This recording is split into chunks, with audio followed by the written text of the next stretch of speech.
Hello everyone. Welcome to Frightening Tales. I know many of you enjoy listening to these videos as you fall asleep. So, before you drift off, I'd love for you to leave a comment letting me know where in the world you're tuning in from. And if you're enjoying the story, don't forget to like and subscribe. Alright, now let's get comfortable, relax, and dive into tonight's case. Story 1. In the dense jungles of southern India, stretching across thousands of square kilometers, lurked a king without a throne who left the government powerless and struck terror into the hearts of locals. The Green Forest Slayer. From a humble cowherd boy to a poacher, smuggler, and ultimately the bandit king of the forest, his life spiraled into an abyss of darkness. Over 36 years, he committed countless crimes, boldly declaring war on the police and frequently kidnapping high-ranking government officials, demanding colossal ransoms from the state. The Indian government poured every resource into the fight, deploying over 1,500 police officers to hunt him through the impenetrable forest for more than 3 decades. This prolonged battle costing over 7.84 billion Indian rupees, approximately 105 million US in 2025, was dubbed by the media as the largest, longest and most expensive manhunt in Indian history. Now let's travel back to 1979 and delve into the story of India's most wanted criminal. Gopinatham is a small village nestled in the southern part of Karnataka, India. Surrounded by towering mountains and seemingly endless forests, it's home to a vast array of wildlife. In its early days, the area was untamed and villagers survived by relying on the forest, enduring a life of immense hardship. Today, it has transformed into a tourist destination, where visitors can hike, cycle through the mountains, admire waterfalls, and even feed gentle small animals. Yet, this obscure village, tucked deep in the hills, first gained global attention through the story we're about to tell. Pandala was a kind-hearted and deeply dedicated forest ranger. Born on September 12, 1954 in Andhra Pradesh, southern India, he spent much of his childhood in rural areas with his grandmother. Those years of close connection with nature fostered a profound love for the forest, inspiring him to protect this green sanctuary. In 1976, Pandala graduated with distinction from Andhra University. 3 years later, he passed the entrance exam and officially became a forest ranger assigned to the Karnataka Forestry Department. Initially, a ranger's job was straightforward, safeguarding forest resources and local wildlife. But at the time, southern India's forests were rich with precious sandalwood, tigers, elephants, and other rare species, making them a target for criminals. Illegal logging and poaching ran rampant, impossible to fully control. As a result, rangers' duties expanded beyond protecting the forest to include suppressing poaching, patrolling for security, and more. The village where Pandala was stationed faced harsh living conditions. Villagers often went hungry, and even clean drinking water was scarce.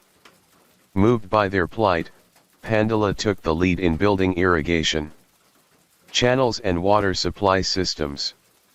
He established mobile clinics and, using his own salary, constructed over 40 simple homes to shelter the homeless. His selfless actions and good deeds earned him deep respect from the villagers. Yet his challenges didn't end there. The forest was plagued by criminals who slaughtered elephants en masse to smuggle ivory, reaping massive profits. Witnessing the carnage, Pandala was heartbroken. To combat these brazen poachers, he rallied villagers to form an extensive intelligence network, compiling a detailed list of offenders. Working with the police, he devised meticulous plans, ultimately apprehending 120 forest bandits.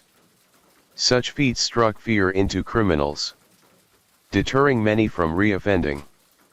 But soon Pandalo met his greatest adversary. The central figure of today's case, Q's Munasamy Varapan.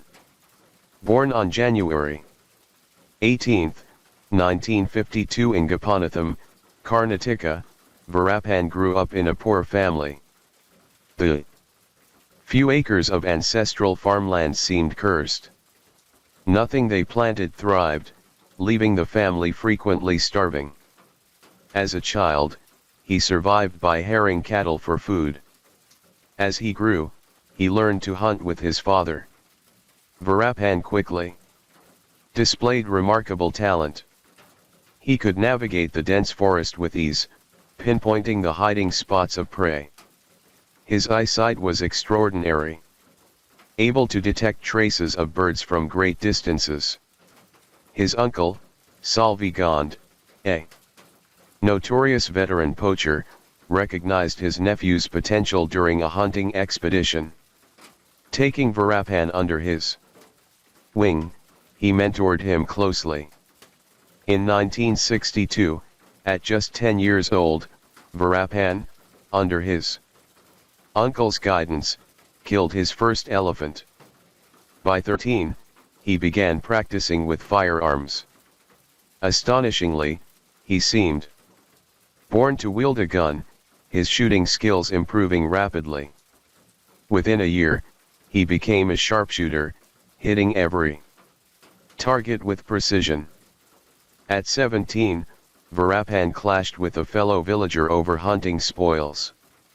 Without a word, he hacked the man with a machete and disposed of the body, evading a police investigation. From that moment, he embarked on a 36-year path as a ruthless criminal. In 1970, Varapan joined a poaching gang, diving headfirst into the immense profits of smuggling ivory. His hunting grounds expanded, spanning the forests along the borders of Tamil Nadu, Karnataka, and Kerala. This region was essentially a no-man's land, neglected by authorities with police from the three states failing to coordinate. Once a criminal crossed state lines, pursuit often stopped. This allowed bandits to run rampant, turning the forest into their stronghold. The dense jungle was once home to thousands of elephants and countless precious sandalwood trees. But relentless poaching and logging decimated their numbers. Through smuggling ivory and sandalwood, Varapan amassed a fortune. To evade police, he had most of his wealth deep in the forest, sharing only a portion with his family and villagers. Grateful for his generosity, villagers became his loyal informants, tipping him off whenever police were near. With this network of spies, Varapan grew emboldened, his audacity soaring.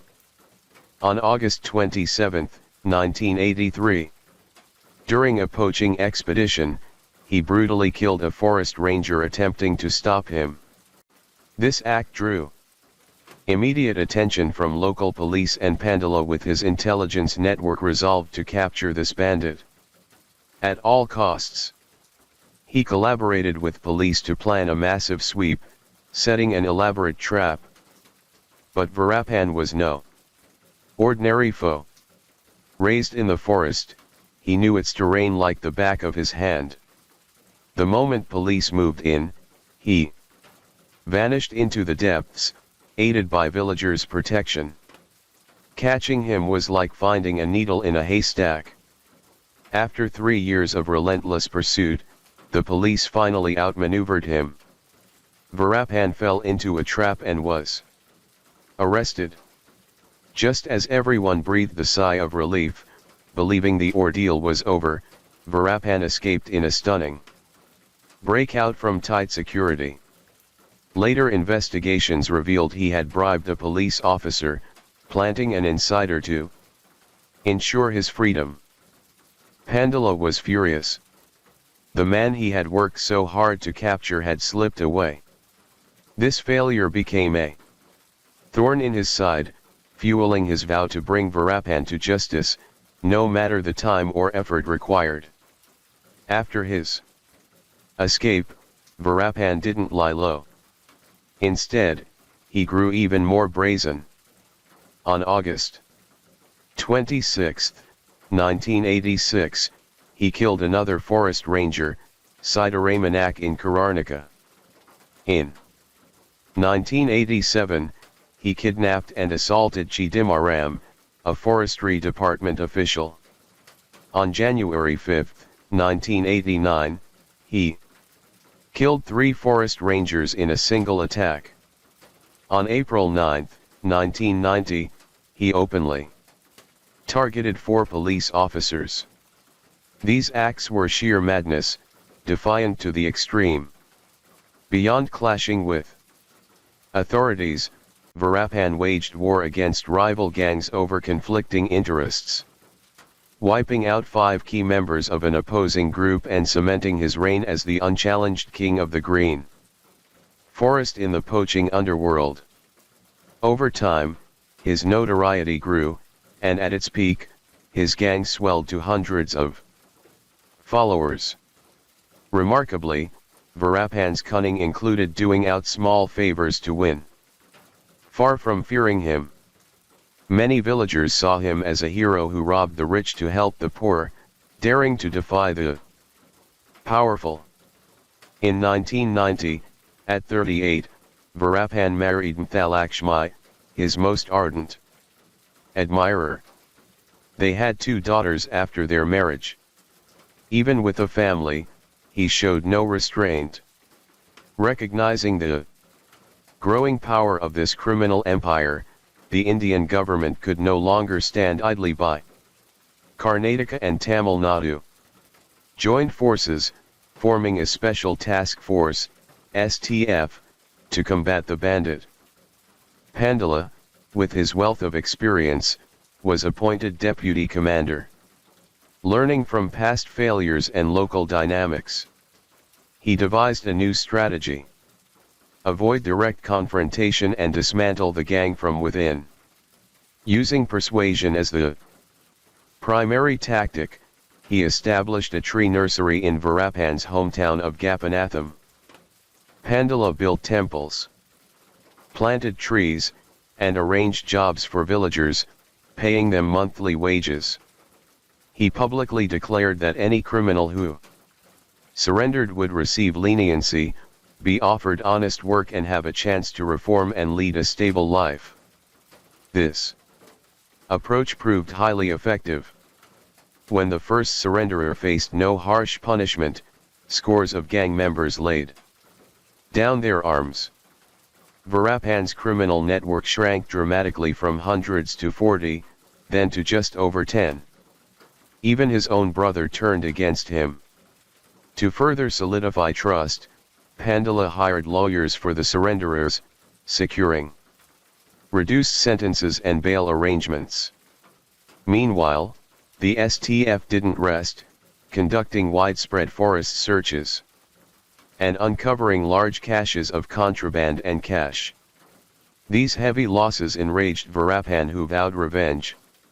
He targeted villagers close to the police, hanging their heads on stakes as a warning. He planted mines to blow up police vehicles, using these acts to declare war on the government. The chaos didn't end there. In 1991, he kidnapped the son of a granite quarry owner, demanding 10 million Indian rupees, 133,000 in 2025 in ransom. The police negotiated it down to 1.5 million Indian rupees, 20,000 US, and secured the hostage's release. This successful ransom emboldened Varapan and similar schemes. followed. While his actions caused headaches for the police, they also exposed his desperation. More people began to see the dawn of victory on the horizon. In July 1991, Pandola's term with the STF ended. Normally his duties would have concluded and another might have stepped back.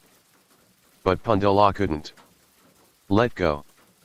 He volunteered to stay, determined to witness the day Verapan faced justice. The cost of this decision was tragically steep. On November 9, 1991, Pandola received a message from Verapan. It was clearly a trap.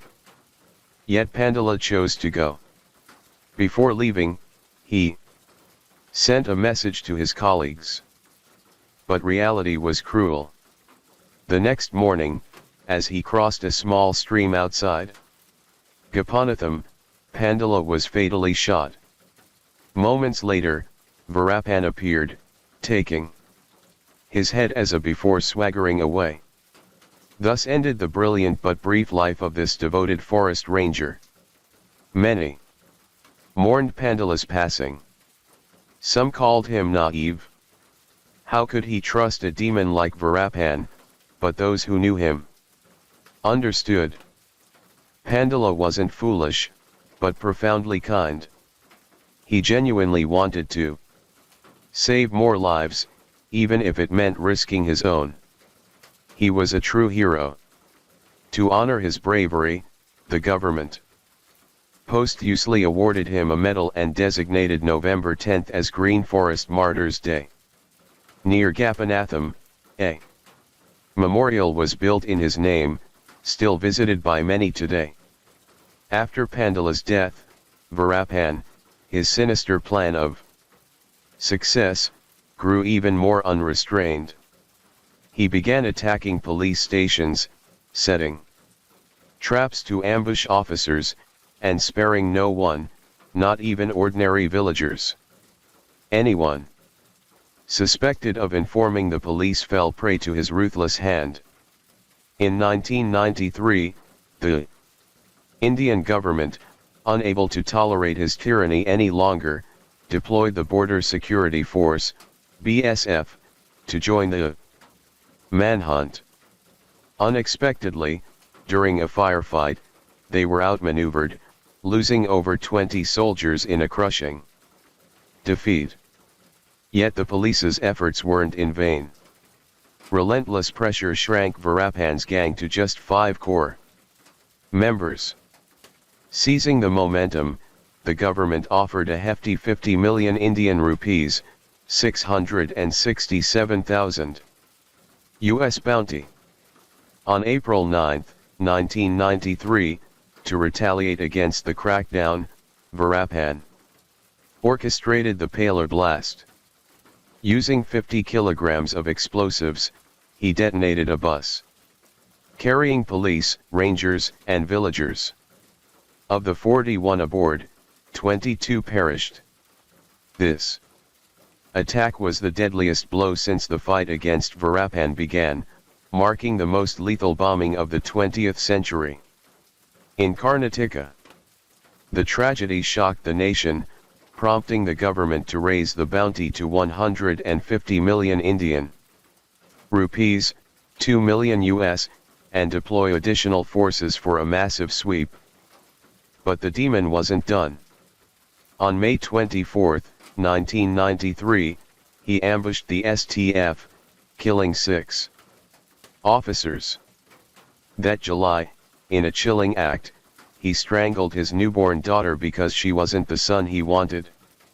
Even a tiger spares its cubs. Verapan's cruelty shattered the bounds of humanity. He also eliminated a subordinate who threatened his dominance. A year later, exhausted from endless fleeing and clashes with police, Verapan hatched an audacious plan to negotiate with the government for a pardon. He had already calculated his bargaining chip. In 1994, after meticulous plotting, Verapan kidnapped Deputy Superintendent of Police Chidamarnathan and two of his subordinates. In November 1995, he abducted 3 more forest rangers. With these 6 hostages, he sent a recorded message to the government. The police were outraged by this demand, setting aside the countless elephants he'd poached and sandalwood he'd smuggled. The sheer number of police, villagers, and rangers he'd killed made forgiveness unthinkable. When negotiations collapsed, Varapan's fury ignited, plunging him into a frenzied state of vengeance. In 1996, he murdered 20 police officers and an informant. In 1997, he kidnapped 2 wildlife photographers and 9 forest rangers. This time, he proposed a new condition. I'll turn myself in, but I'll only accept 2 years in prison. Unsurprisingly, these talks also ended in failure. At this point you might wonder, where did Varapan get such brazen confidence to take so many lives and still demand a pardon? The answer lies in the political force backing him, the Pillai Michael Kachchi PMK party. This political party in Tamil Nadu represented the interests of the Vanir caste. India's caste system is an invisible social hierarchy that dictates a person's status and fate from birth. The Vanir are one of the largest lower caste groups in Tamil Nadu and surrounding areas, meaning their support could sway elections due to their significant voting power.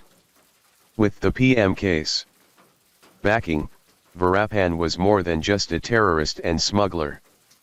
He wielded political influence. Some politicians, eager to secure votes, openly courted him, even urging the government to grant him amnesty. With their help, Varapan was recast as a hero, defying the powerful, robbing the rich to aid the poor. Thus, Varapan's decades-long reign in the forest wasn't solely due to his marksmanship and tactics. His true shield was the political patrons behind him. But that shield was about to lose its power. On July 30, 2000, Varapan shocked India by kidnapping a legendary superstar, Dr. Rajkumar. No ordinary figure, Rajkumar was hailed as one of India's greatest actors, amassing countless awards. The 39 films he starred in were remade 63 times by 34 other actors, translated into 9 languages, cementing his cinematic legend. His iconic film Bangarata Manushya, The Golden Man, was named by Forbes as one of the 25 greatest acting performances in Indian cinema history, becoming a timeless classic cherished by millions. When news broke that 71-year-old Rajkumar had been kidnapped, India descended into chaos. Fans rioted, vandalizing newspaper offices, marching, striking, and some, unable to bear the shock, took their own lives. To quell the unrest, the Karnataka and Tamil Nadu governments acted swiftly, dispatching the Kiran journalist R. Gopal to negotiate with Varapan. Gopal, having interviewed him before, had some rapport. Varapan issued a slew of demands: releasing Tamil political prisoners, securing water resources, but his true aim was clear: money. After 108 days in captivity, Rajkumar was released. Though India never disclosed the cost, a police officer later revealed that Karnataka paid 200 million Indian rupees, $2.67 million USD in 2025 in ransom. This kidnapping revealed a lesser-known side of Varapan to the world. Through close contact during negotiations, the journalists shared details few knew. Varapan had dark skin, a thick signature mustache, and a slight build. Tacit. He didn't seem like a killer at first glance, almost honest, even vulnerable. Yet, he was a true master of the jungle. A deadly sharpshooter who could gauge nearby strangers by the flight of birds. His forest survival skills were unmatched. An Indian official once called him Jungle Cat, noting his ability to mimic animal calls and navigate every cave and stream in the forest. The police were no match for him. Defending his early poaching, Varapan argued, government officials can hunt deer in the forest with guns and bring meat home. Why can't I? He admitted to bribing rangers and police for years. Just pay and they'd turn a blind eye. Much of his wealth went to bribes. He openly confessed to 120 crimes and boasted of wanting his life story filmed so the world would remember him. This arrogance sent chills down spines. Perhaps the ransom from Raj Kumar's kidnapping left Varapan satisfied. For nearly 2 years, he committed no crimes, living discreetly. But on August 25, 2002, likely after squandering his funds, he struck again, kidnapping Karnataka's former agriculture minister, Nagapat, and demanding an exorbitant ransom. This time, the police refused to pay, opting for a risky rescue mission. Tragically, it failed. Months later, Nagapat's bullet-riddled body was found. Strangely, the bullets matched the rifles used by the Special Task Force STF. Were they stolen by Varapan, or was Nagapa killed in a crossfire mishap? No one could say for sure. The unpredictable manhunt drew the nation's gaze to Varapan. The government and police's credibility hung by a thread. Failure to bring him to justice would have dire consequences. Thus, the states united, launching a final operation dubbed Operation Cocoon. At 10:15 p.m. on October 18, 2004, in the thick darkness of a silent forest, Varapan, suffering from a worsening eye condition, urgently needed medical care. With the gang members' help, he and 3 trusted lieutenants boarded an ambulance to reach a hospital. Unbeknownst to him, the driver was an undercover police officer. This informant had spent years earning Varapan's trust. As the vehicle ventured deeper into the forest, Varapan was inching closer to the police's inescapable trap. When the vehicle stopped, the driver leapt out. Instantly, countless shadows emerged from the darkness, swiftly forming a perimeter. Varapan and his 3 lieutenants were trapped inside. With no escape, the police shouted 3 times, demanding surrender. But the tense, suffocating standoff shattered with a sudden gunshot. Varapan fired first, breaking the deadlock. A fierce firefight erupted. In the end, Varapan and his 3 lieutenants were shot dead on the spot. Thus ended the life of the 52-year-old bandit leader who had ruled the forest for 36 years.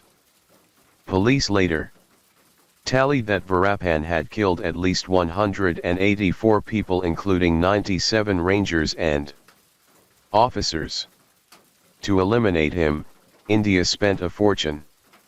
Tamil Nadu and Karnataka alone expended 1 billion Indian rupees, 13.3 million US, with total costs exceeding 7.84 billion Indian rupees, $15 million. This was without question the largest, longest, and costliest manhunt in Indian history. In the forests where he operated, at least 2,000 elephants were brutally killed, 500 by Varapan's gang. They smuggled ivory on foot out of the jungle, then shipped it by bus to Kerala for sale, amassing 160 million Indian rupees, 2.13 million US. When the ivory trade faltered, Varapan turned to precious sandalwood by smuggling 65 tons of sandalwood. He reaped a staggering 1.43 billion Indian rupees, 19 million US. After his death, his wife Mthalakshmi and 25 relatives faced charges for harboring a criminal and accepting bribes. Police seized 4 million Indian rupees, 53,300 in cash, significant gold, and 3 cars from them. Ultimately, due to insufficient evidence, Mthalakshmi and 10 relatives were acquitted. 13 others received 1-year sentences and fines of 150 Indian rupees, $2 each. After the trial, Mthalakshmi calmly stated, "Now, I'm finally free to start a completely new life." Virappan's remains were buried along the Kaveri River. Astonishingly, his funeral drew thousands of mourners. Supporters claimed he died unjustly, denied a chance to surrender, and was secretly tortured to death by police. Rumors even swirled that some politicians wanted him silenced to avoid exposing darker secrets. Pundola's father, upon hearing of Virappan's death, was deeply moved. In Virappan's hometown of Gopinatham, villagers celebrated with firecrackers and raised glasses, unleashing years of suppressed fear and anger. For over 20 years, they had lived under his shadow, afraid to enter the forest, unable to sell crops due to his brutality. A village caged invisibly. Now, the name that haunted their nightmares was history. News of Virappan's demise spread rapidly across India. Media outlets raced to report it, calling it the end of the demon. Countless citizens shared the news, celebrating the close of a criminal era. Yet, not everyone saw Virappan as a villain. On April 25, 2013, at a youth cultural festival, some supporters hailed him as a youth icon, attempting to whitewash his crimes. This outrageous act infuriated victims, families, and law enforcement, drawing sharp condemnation from Tamil Nadu's then Chief Minister, Jalitha. Despite the controversy, Virappan's story continued to captivate, spawning films and books. Notably, after his death, villagers near the forest banded together, scouring the jungle for the treasure he reportedly hid. Despite years of searching, no one found it. Yet, the hunt persists. Some travel vast distances in pursuit, only to return empty-handed. Whether this treasure even exists remains a mystery. Story 2. At 26 Xi'an Road in Beijing's bustling commercial district, a striking blue high-rise stands out, the Pengran building. Compared to its neighbors, it overshadows them all. The name Pengran may sound unfamiliar, but GI is a household name. Pengran is the parent company of the GI Group. Its founder, Huang Guangyu, at just 35, topped to Ruin Report's list of mainland China's richest. Within 5 years, he claimed that coveted spot 3 times. In 2008, Ruin Report valued his personal wealth at 43 billion Chinese yuan, roughly 12 billion US, outstripping the runner-up Tuanhua of Reho Steel by 8 billion Chinese yuan. In an era brimming with rags to riches tales, Han Guangye's rise was unmatched. Later, he fell from grace, vanishing from the business world. Yet, his name remains legendary. How did a small town boy with no backing build China's first retail empire and land on the Fortune Global 500? And why did it all come crashing down? Now, let's explore this gripping tale. Wang Guang. Yu was born in 1969 in Shavyang Shantou, Guangdong Province. The second of four siblings, he had an older brother and two younger sisters. His father, Hong Kongi, and mother, Jiang Chan, Jahan, raised them in a region known as Chaos Han, a narrow coastal strip in southeast China. Often called the edge of the province corner of the nation. Despite the fertile chaos on plains, frequent typhoons, earthquakes, dense populations, and scarce farmland made life grueling. Though poverty was widespread, the Hangs were among the poorest. In Fenghu village, neither near mountains nor sea, 6 family members crammed into a 14-square-meter shack, often going hungry. With no means to continue, Huang Guangji dropped out of school at 16, joining his brother to seek a better life. As kids, they roamed alleys scavenging scrap for resale. They relished earning money through their own grit, a simple yet fierce pride. By 1984, at 15, Hong was in junior high. A wind of reform swept through Guangdong's coastal streets. In nearby Gai Town, a booming trade in used electronics emerged. Locals collected old devices, refurbished them, and sold them on. The brothers jumped in, starting with small items like digital watches and radios. Hang Guangye's older brother, Huang Junqian, was a wizard that repairs breathing life into any broken gadget. His skill became local lore. One true story stands out. During a Lunar New Year, Hong Jun spent 200 Chinese yuan, about 56 dual laser USD, on a TV screen and spare parts. On New Year's Eve, he worked through the night. By morning, the family awoke in awe for the first time. They had a TV to watch during the holiday. Through his brother's deft hands, the Huang brothers carved their first path to success. In the 1980s, China's customs loosened restrictions, allowing overseas Chinese and Hong Kong Macau residents to bring goods home during visits. This loophole turned household electronics into prime smuggling targets. Coastal cities got first dibs on modern devices, while inland areas face shortages rationed by coupons. Prices were steep, and even money couldn't buy without the right voucher. A new class emerged, the DOJA electronics traders. Big players formed, smuggling companies to flood the mainland.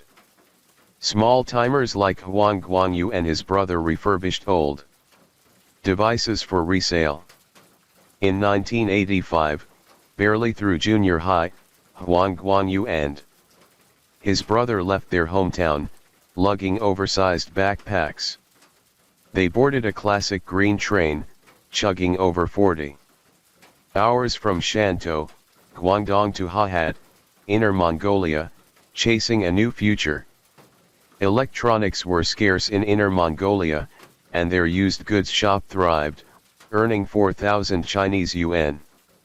About $120 a fortune then. But their trade was deemed profiting illegal at the time. Soon, Hang's brother was arrested, held for 81 days, and their stock confiscated. Huang narrowly escaped, rattled, but determined to start over. Where to next? Beijing. Stepping off the train in Beijing, Huang was overwhelmed by the sea of people. In that moment, he vowed to build his empire there. To mark the decision, he splurged 10 Chinese yuan, about $280 US, on a photo capturing his ambitious 17-year-old self. In 1980s, Beijing's stall economy thrived. Vendors hawking goods on sidewalks and pop-up markets. Passing through Xiao Street, Wang saw crowds snapping up southern goods like clothing and fabrics. Seizing the chance, he went all in, shipping a batch of clothes from Guangdong to sell. But reality hit hard. After a year, much remained unsold, and he was constantly chased by urban patrol officers. Done with street vending, Wang hunted for a stable base to consign or sell his goods. Through contacts, he found a state-owned store at 420 Zashika Street. 2 floors, 100 square meters. When his brother joined him in Beijing, they took over the shop. In August 1986, Gumi's first store opened selling both clothing and electronics. But Hong soon realized clothing was fickle styles, materials, and seasons led to unsold stock and losses. Electronics, however, were essential in high demand with bigger profits. He ditched fashion, focusing solely on appliances. Thus, GI Fashion became GI Electronics, the seed of the mighty GI Electrical Appliances empire. Fate wasn't kind for long. Tied to smuggled goods, Huang's brother was arrested again. Hang escaped, laying low for months before returning to Beijing. The ordeal taught them only a legitimate path was sustainable. Learning fast, Hong bypassed traditional distributors, signing direct contracts with manufacturers, a model akin to today's exclusive dealerships. GI adopted a bold mantra: low margins, high volume. Starkly opposing competitors' high margin, low volume approach. This won consumers' hearts and carved a sharp edge in the market. Huang Guangyu spearheaded external strategy and PR while his brother Huang Junkan ran operations and managed stores. Remarkably, by 1988, before the internet reached China, GI's branches used computer-based cash registers. Even more stunning, Hong Wanqin, self-taught in radio and computing, coded a custom payment system for GI. The brothers complemented each other perfectly, one a sharp strategist to the other, a technical master. Together they propelled GI into a rising force in China's electronics industry. By 1993, their paths diverged. Their visions diverged. Hang Guangyu aimed to dominate the appliance industry, forging GI into a retail empire. His brother, Hong Junqin, was drawn to real estate. Siren call. Their sister, Huang Shuheng, later explained, in the early 1990s, Beijing's property market exploded. Sticking solely to electronics felt too narrow, too safe. Splitting paths was their genius stroke, diversifying risk, amplifying potential. In the asset split, Hong Guangyu took the GI brand, a car, and a few hundred $0,000 CNY, roughly $28,000. All real estate projects post-1991, plus other assets went to Huang Jun. Post Gumi, Huang Jun XI founded Xi and Hengji Group, pouring everything into property development. The man was a force. Whatever he touched turned to gold. Diving into real estate, he studied architectural design, even joining the drafting process to optimize space. A close colleague recalled he had a gift: one glance at blueprints and he'd spot where to save space. The Pun Grand building, GI's current headquarters, was a flagship Zhenhengzhi project, designed under Hang One's direct oversight. The Hong brothers, one in electronics, one in real estate, carved their own dazzling paths. They embodied the adage, each excels in their own arena. After parting with his brother in 1993, Huang Guangyu unified his operations, merging GI Guiyou and Yahua stores into GI Electrical Appliances. Beyond rebranding, he standardized 5 pillars: brand, image, pricing, service, and supply chain. This was the embryonic form of China's modern retail chain. Though Hong himself didn't yet grasp its scope. A year later, a trip to Japan to study Panasonic's retail model opened his eyes to chain operations. From there, GI surged. By 1995, it boasted 10 branches, marking the empire's first major leap, fueled by Wang's razor-sharp market instincts.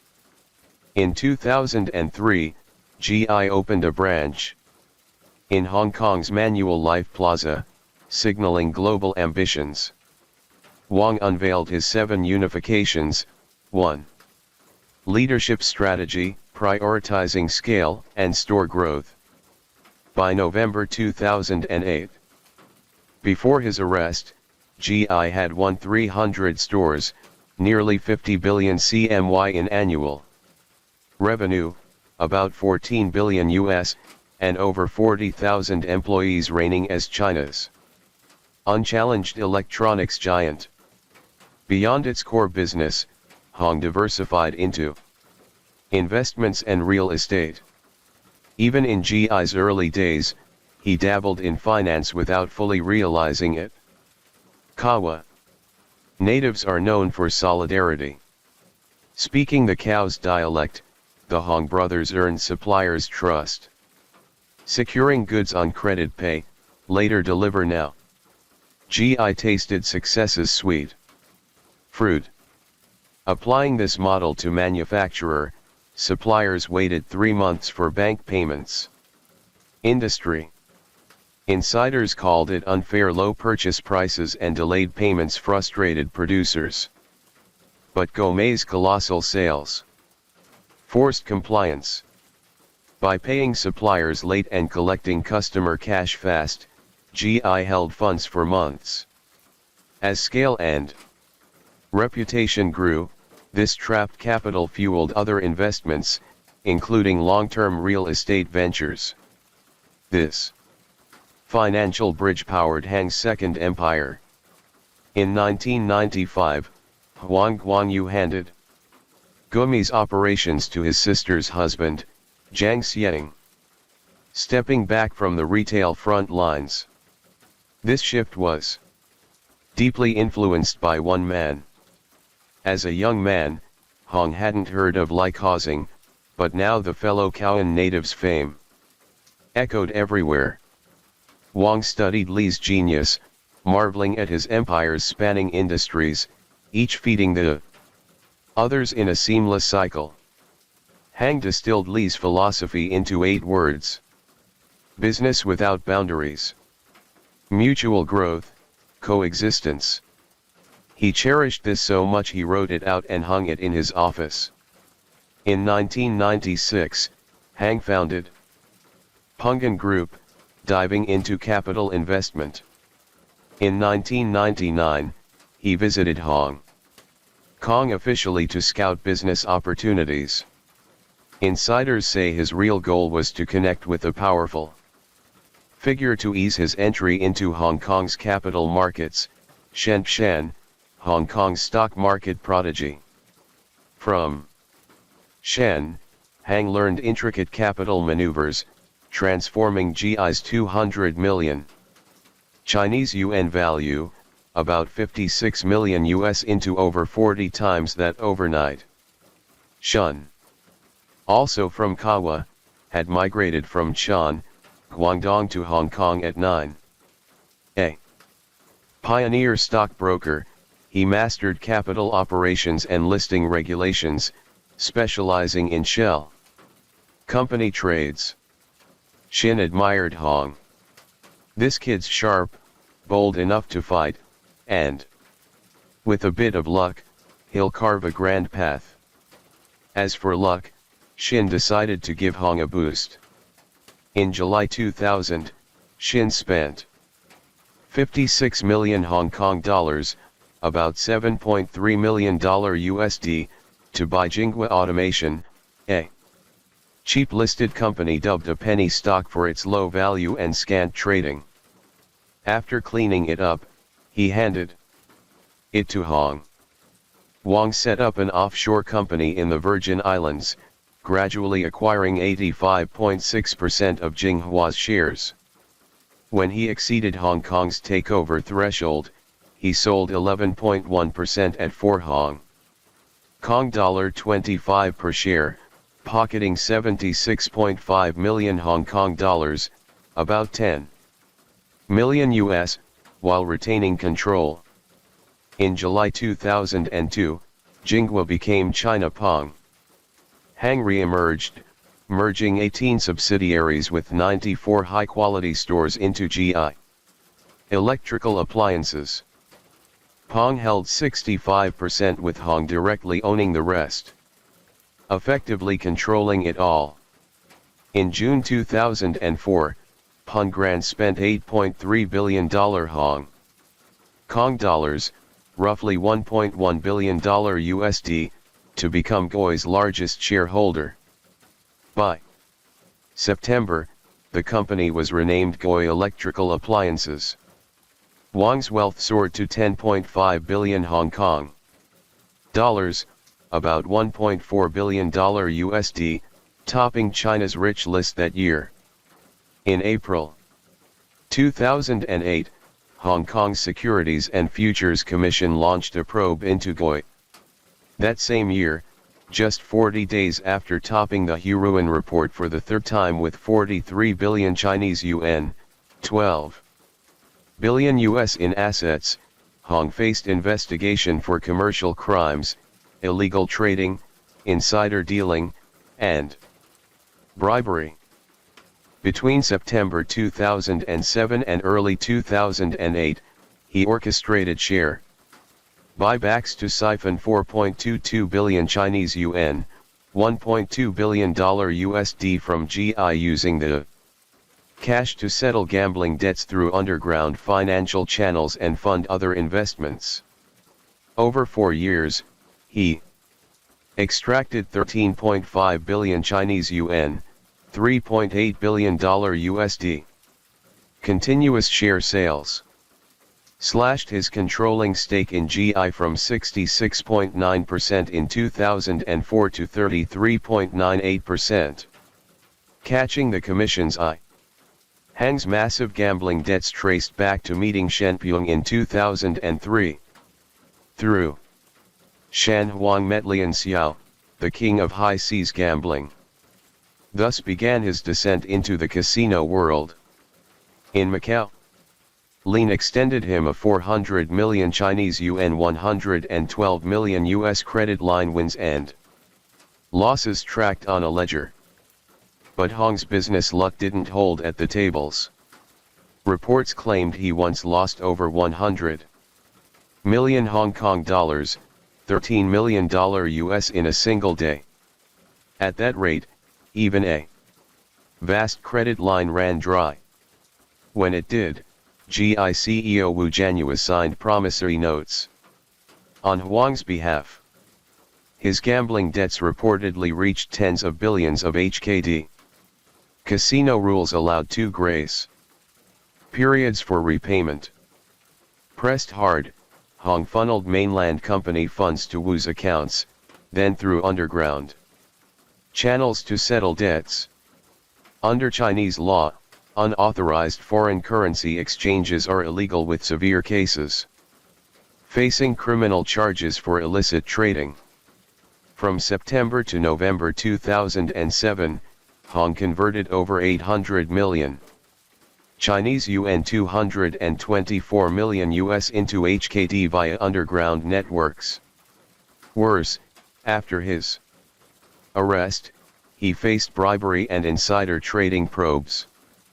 Audits uncovered 300 million Chinese yuan 84 million US dollars in fraudulent mortgage loans at Peng Granjuan suspected of loan fraud, prompting a Ministry of Public Security investigation. Hang and Peng Gran were scrutinized. The case was led by Yang Hu Hao, Deputy Director of the Ministry's Economic Crime Investigation Bureau. Hang claimed he didn't misappropriate the loans, blaming a partner company with Peng Run as guarantor willing to repay. To resolve it, he transferred 300 million Chinese yuan to the Bank of China, but the bank rejected it, citing improper procedures. Wang Guangyu turned to Xiang Huhao for help. In 2007, under Xiang's influence, the Ministry of Public Security dropped the fraudulent loan investigation tied to Peng Gran. In return, Huang gifted Zhang a set of household appliances worth 60,000 Chinese yuan, about 16,800, and lent Xiang and his wife 1 million Chinese yuan, $220,000, for stock investments. Another bribery case involved tax authorities. In 2006, the State Taxation Administration's Inspection Bureau launched a tax probe into G.I. Sun Hating, a former bureau chief, interviewed Huang, who promised full cooperation if the matter stayed out of the media.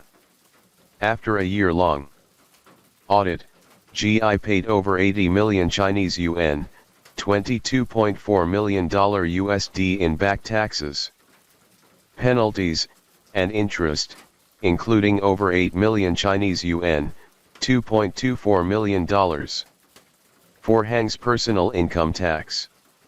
All was kept hush-hush as agreed. Sun even noted in his report that Hong's tax issues were minor. To thank Sun, Hong hosted a lavish dinner, slipping him 10 bank cards loaded with 1 million Chinese yuan, $280,000 in cash.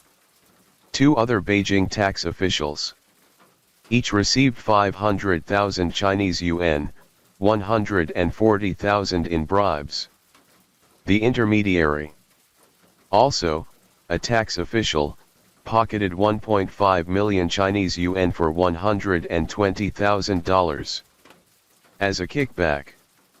In 2007, a listed company in Zone Wonkin swapped assets with Hang's Punga, aiming to list Punga on China's A share market via Zone Wonkin's shell.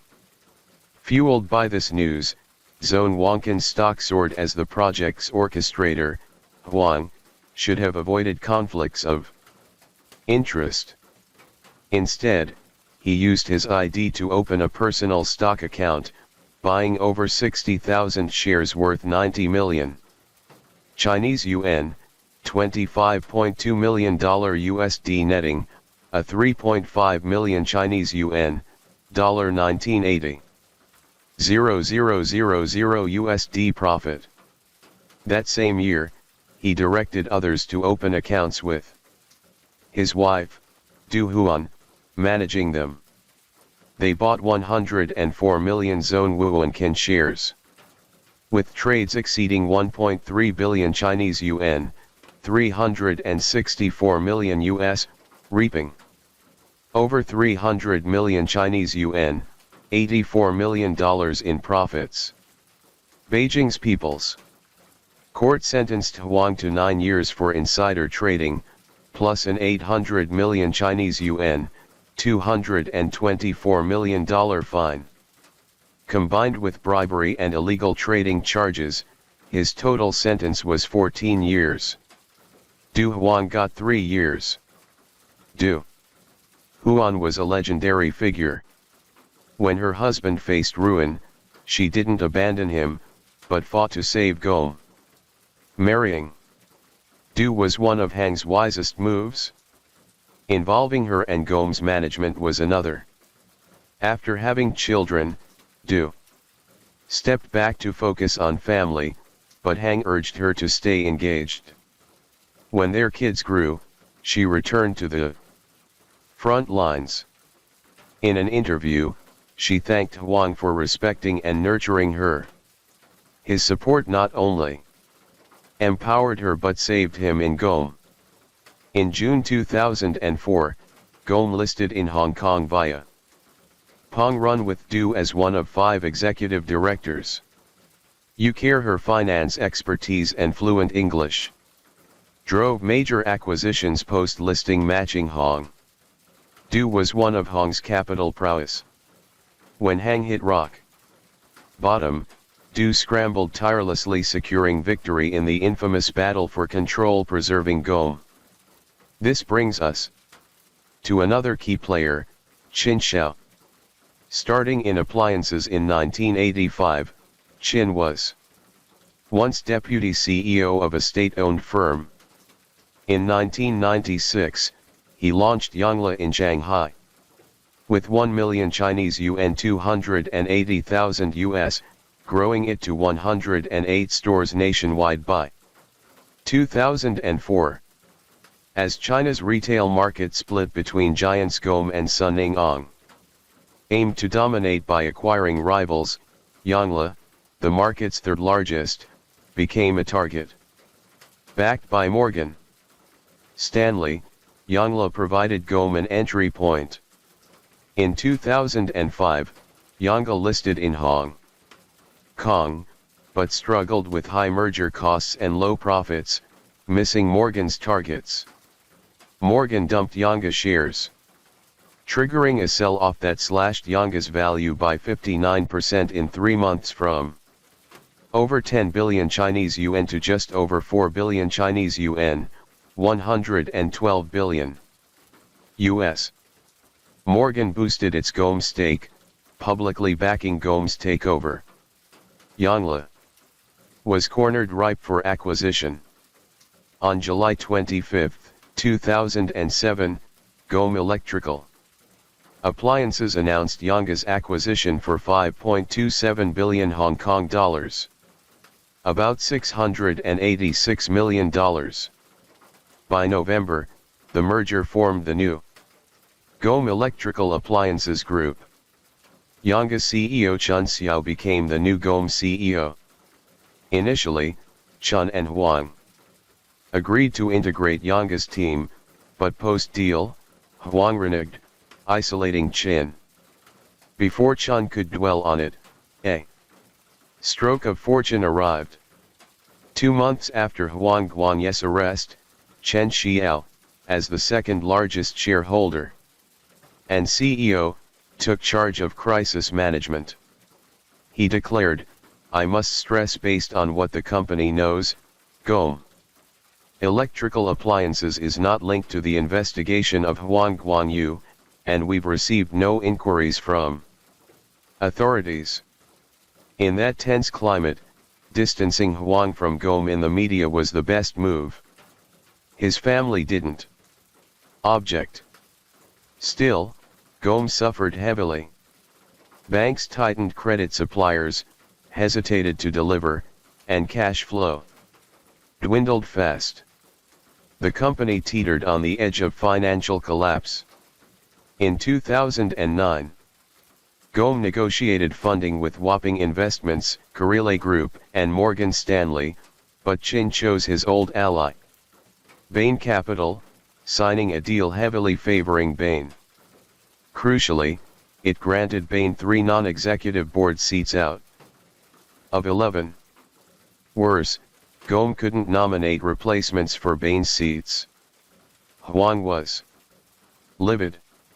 He saw the deal as a severe economic blow to the public company and a curb on his power as the major shareholder. It wasn't just funding. It felt like an attack defense pact between Chen and Bain. Backed by Bain, Chen made bold moves. In July 2009, GOM announced a 3% share issuance to 105 senior managers, setting a record in China's appliance industry to Hang that this was a direct strike at his authority, rallying loyalists to Chen's side. GOM's top brass publicly vowed to stand with Chen. The rift between Chun and Hang was now irreparable. In May 2010, Hang was sentenced to 14 years. His wife, Du Huang, got 3 years and 6 months. Both appealed immediately. In June, Chin stepped down as GOM's CEO, becoming chairman and CEO. On August 4, Hong demanded an extraordinary shareholders meeting to oust Chin and cancelled the new share issuance.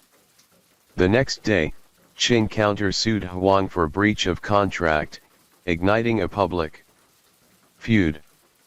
By late August, the court upheld Huang's original sentence, but Du's was reduced to probation.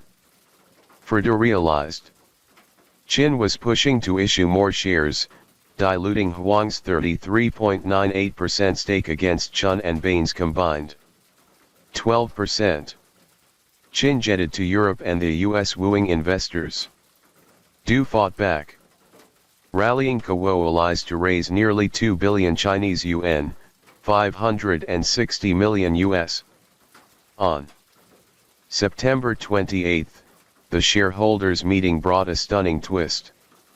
Bain Capital flipped, backing Hong, who had secretly negotiated with Bain's CEO, threatening to reclaim management of 372 unlisted stores, costing GOM at least 240 million Chinese yuan, $67.2 million US dollars annually, while offering Bain a share of those assets. Bain abandoned Chun, aligning with Huang, and Du abandoned Hong's family. The share issuance was scrapped, securing Hang's majority stake. Chin wasn't ousted immediately but was sidelined. In March 2011, he resigned, citing family reasons. The battle for GOM's control ended with Hong's victory thanks to Du's fierce resolve. Rumors of Hang's early release swirled for years. Each rumor spiked GOM's stock on listing days. Per Beijing's Intermediate People's Court, Hong's sentence was reduced twice in June 2012 by 10 months for good behavior. In May 2016, by another 11 months, advancing his release to February 16, 2021. In June 2020, a GOM executive meeting revealed Hong's release, a claim quickly spread by media. Beijing's #1 Intermediate People's Court confirmed that 51 Hang was granted conditional early release. In February 2021, Hang returned to the business world. On his first day back, he boldly vowed to restore GOM's market dominance within 18 months, outlining a detailed plan to revive its glory. But the world had shifted. 12 years in prison left him facing a transformed landscape. New internet giants had built their own supply and sales networks dominating sectors. GOM was no longer the titan it once was. Under D's cautious leadership, GOM shied from bold online investments. Offline stores grew quiet as consumer habits shifted, waiting for Hang's return. Yet upon his comeback, GOM had slipped from the market's top ranks, its recovery faltering. On Forbes' 2019 billionaire list, Hong's wealth halved to 22.5 billion Chinese yuan, $6.3 billion US dollars from its 43 billion Chinese yuan peak.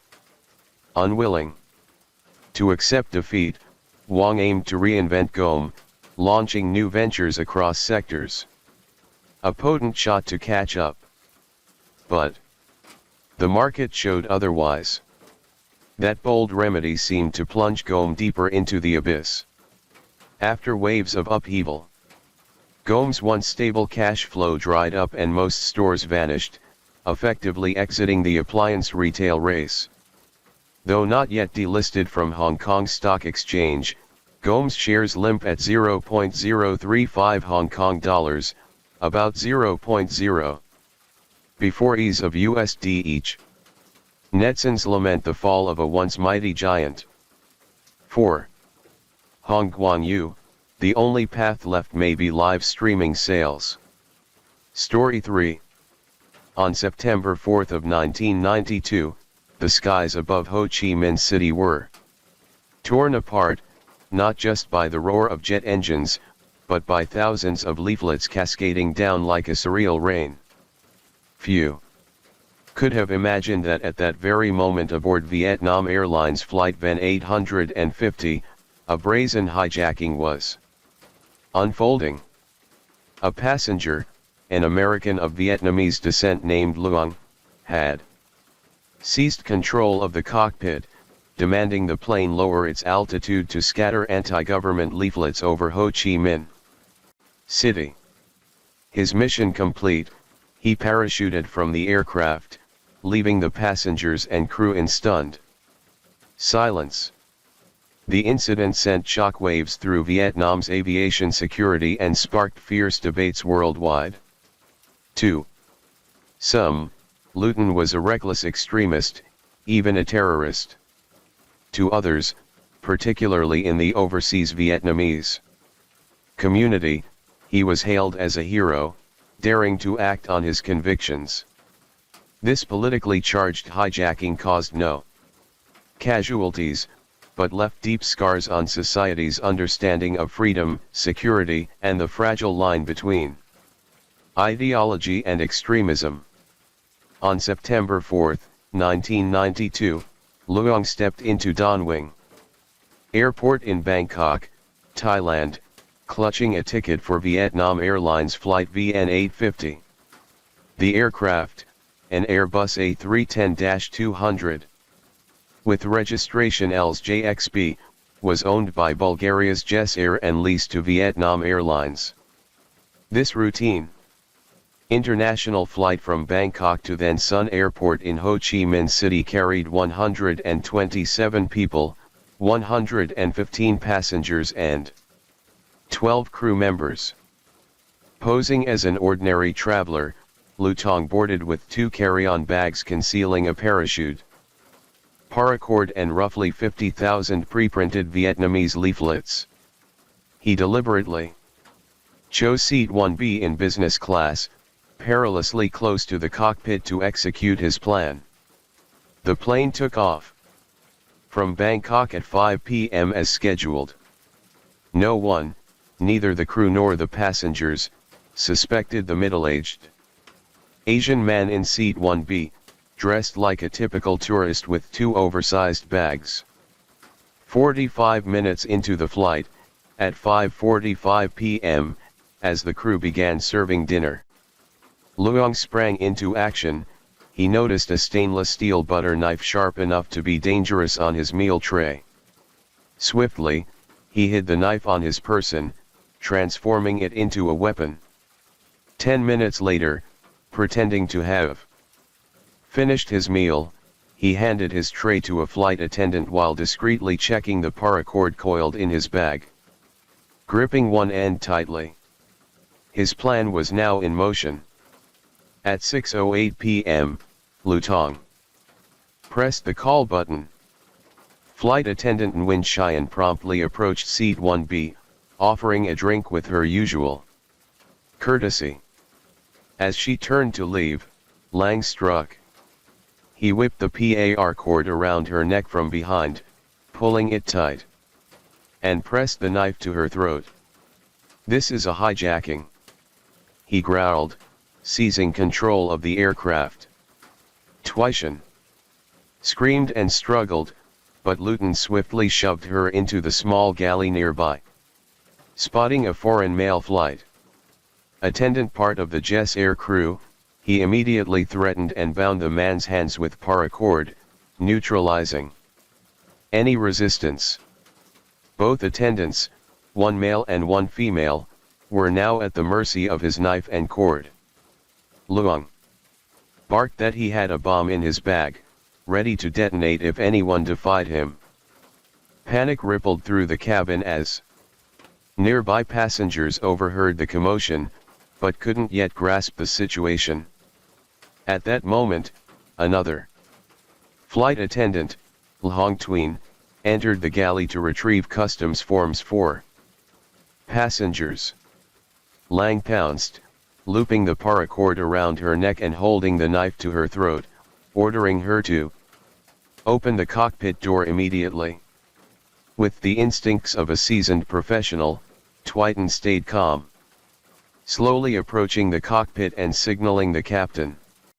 As the cockpit door cracked open, Lutong shoved Twyton back into the passenger cabin and barreled into the cockpit with his 2 bags and tow. Under duress, the pilots opened the cockpit door, allowing Luong to take direct control of the flight. He ordered the plane to descend to a mere 500 feet, roughly 150 m, at dangerously low altitude that heightened the tension and peril of the journey. The aircraft began circling Ho Chi Minh City, a densely populated urban sprawl below. As he held the plane hostage, Lang began scattering his leaflets over the city. While releasing the papers, he muttered to himself as if reciting a manifesto aloud. The leaflets called for the people of South Vietnam to rise against the government, proclaiming Luton as the supreme commander of the South Vietnamese uprising army. The pilots and crew watched in stunned disbelief at the bizarre spectacle. For the first time, they encountered a hijacker who sought neither money nor escape, but instead was fixated on raining down political propaganda. The captain, under Luton's orders, circled the skies above Saigon and the plane dipping dangerously low before roaring back up with a deafening scream. On the ground, people froze, stunned by the erratic flight. Inside the cabin, panic spread like wildfire.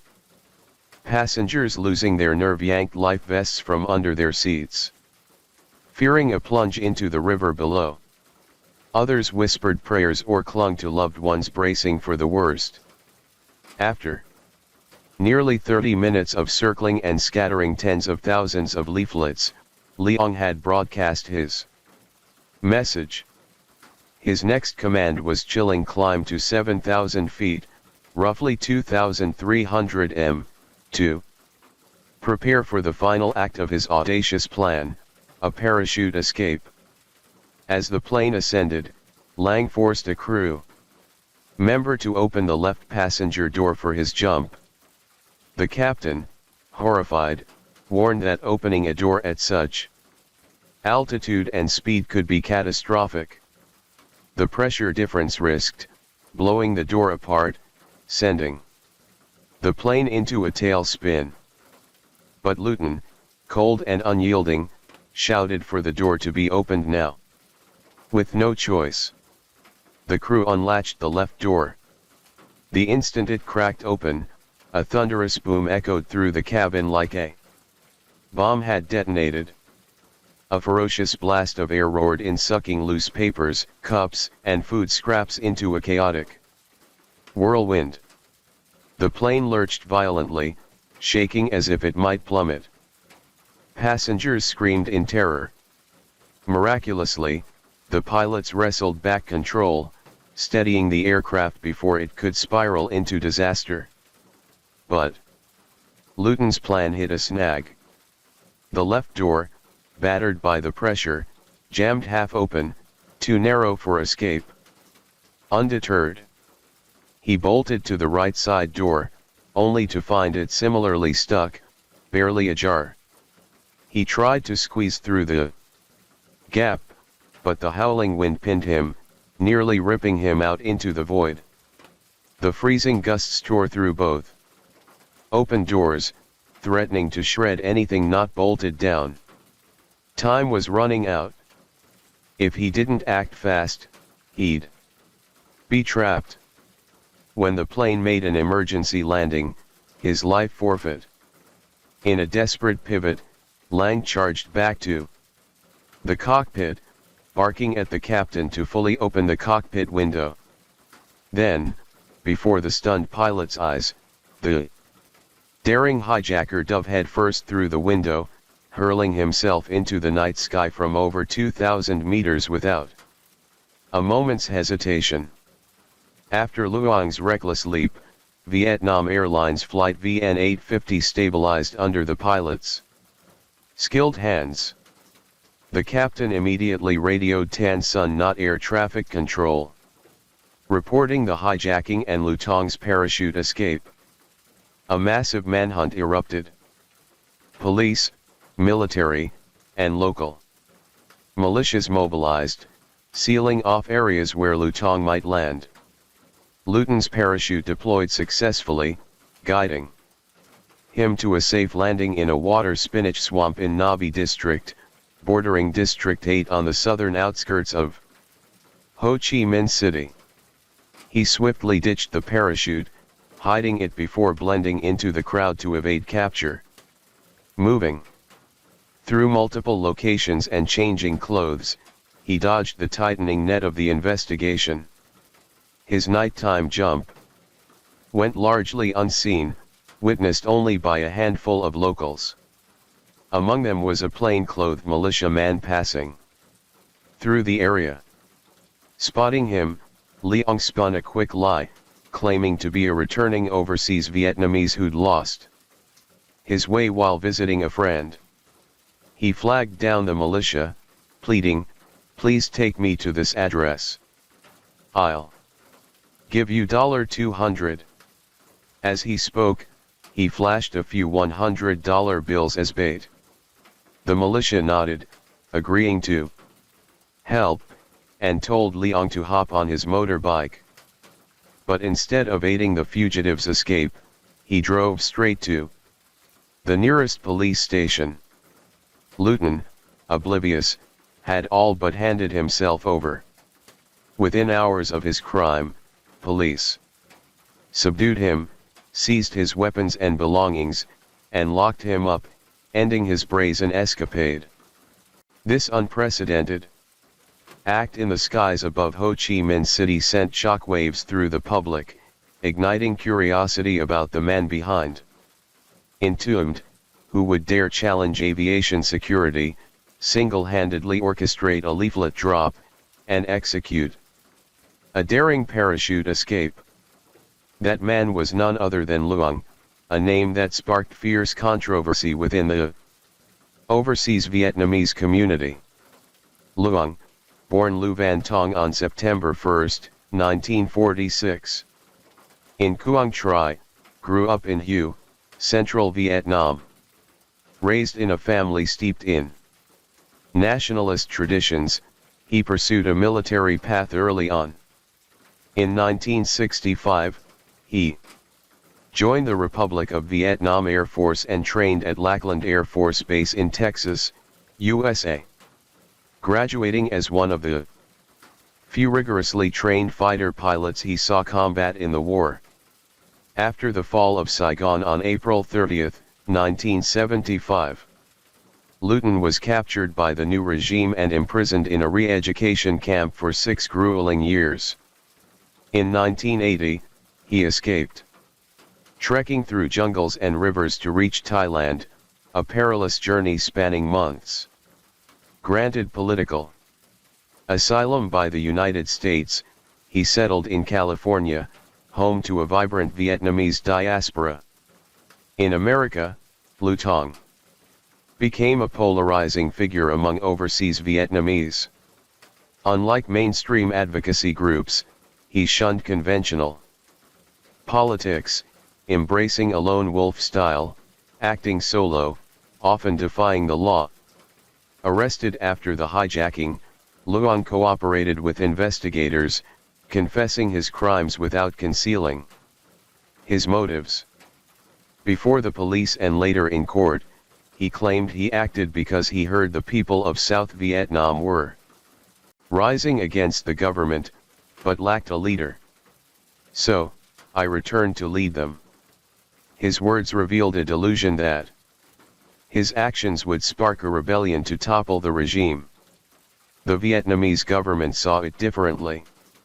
Authorities charged Luton with grave offenses from hijacking to anti-state propaganda, potentially even aviation terrorism, yet weighing political and diplomatic factors.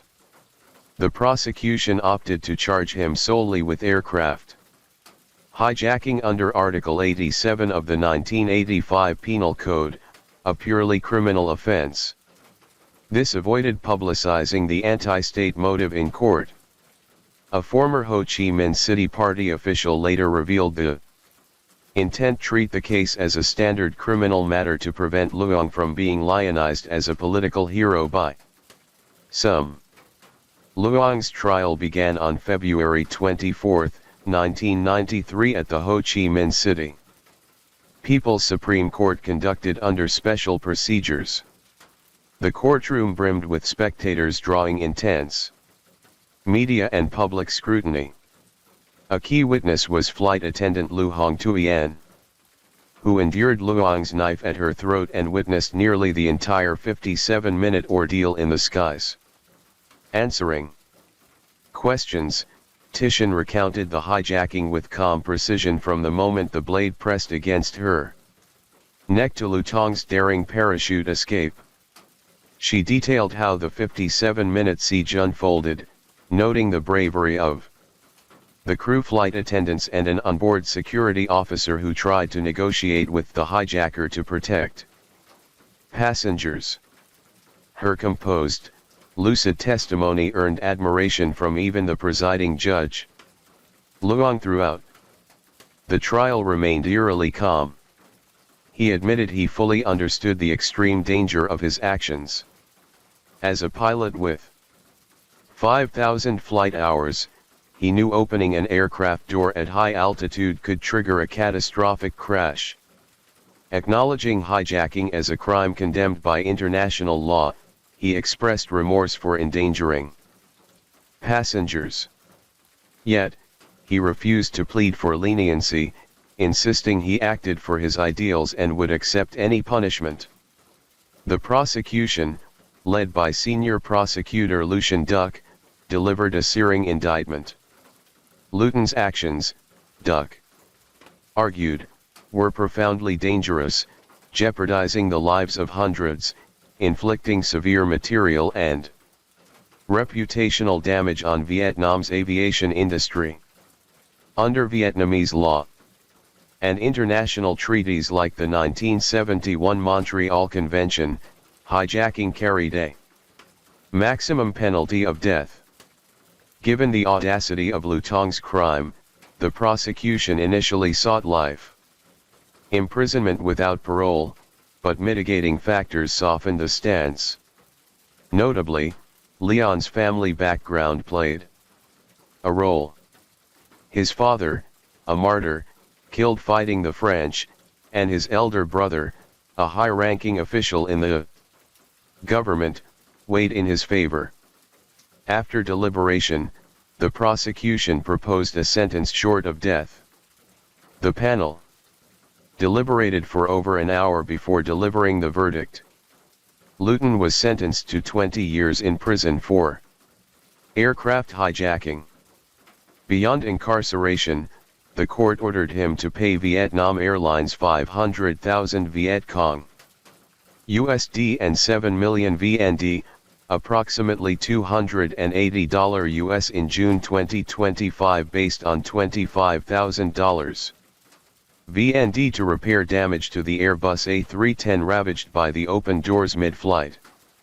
The $3,880 found on him was confiscated for the state treasury. All evidence, knife, paracord, parachute, and leaflets was destroyed to prevent illicit circulation. The 20-year sentence was deemed severe, but below the maximum. The court explained it refrained from charging Luton with national security offenses, partly for humanitarian reasons, citing his father's martyrdom and his brother's revolutionary contributions. This reflected the state's leniency policy. When the court mentioned his family's legacy, Luton smirked, retorting, "My family isn't revolutionary. It's genuinely revolutionary," implying rejection of the regime's clemency. Post-trial, Luton was escorted to serve his sentence in a Vietnamese prison. His elder brother, Lu Vanc, a university lecturer and veteran Communist Party member, repeatedly sought permission to visit, urging Luong to abandon his hostile ideology. The state facilitated these visits, hoping Luong would reform and not tarnish his family's legacy. But Luong remained defiant. His brother's pleas fell on deaf ears. He declared no regret for his actions. Luong's refusal to repent rippled through his family. Lu Vanc faced repercussions, demoted, and stripped of titles tied to his 50-year party tenure as a warning. Tragically, when Luton staged a second leaflet-dropping stunt in 2000, K was summoned for hours of intense questioning by police. He suffered a fatal heart attack shortly after a devastating blow tied to his brother's unrelenting defiance.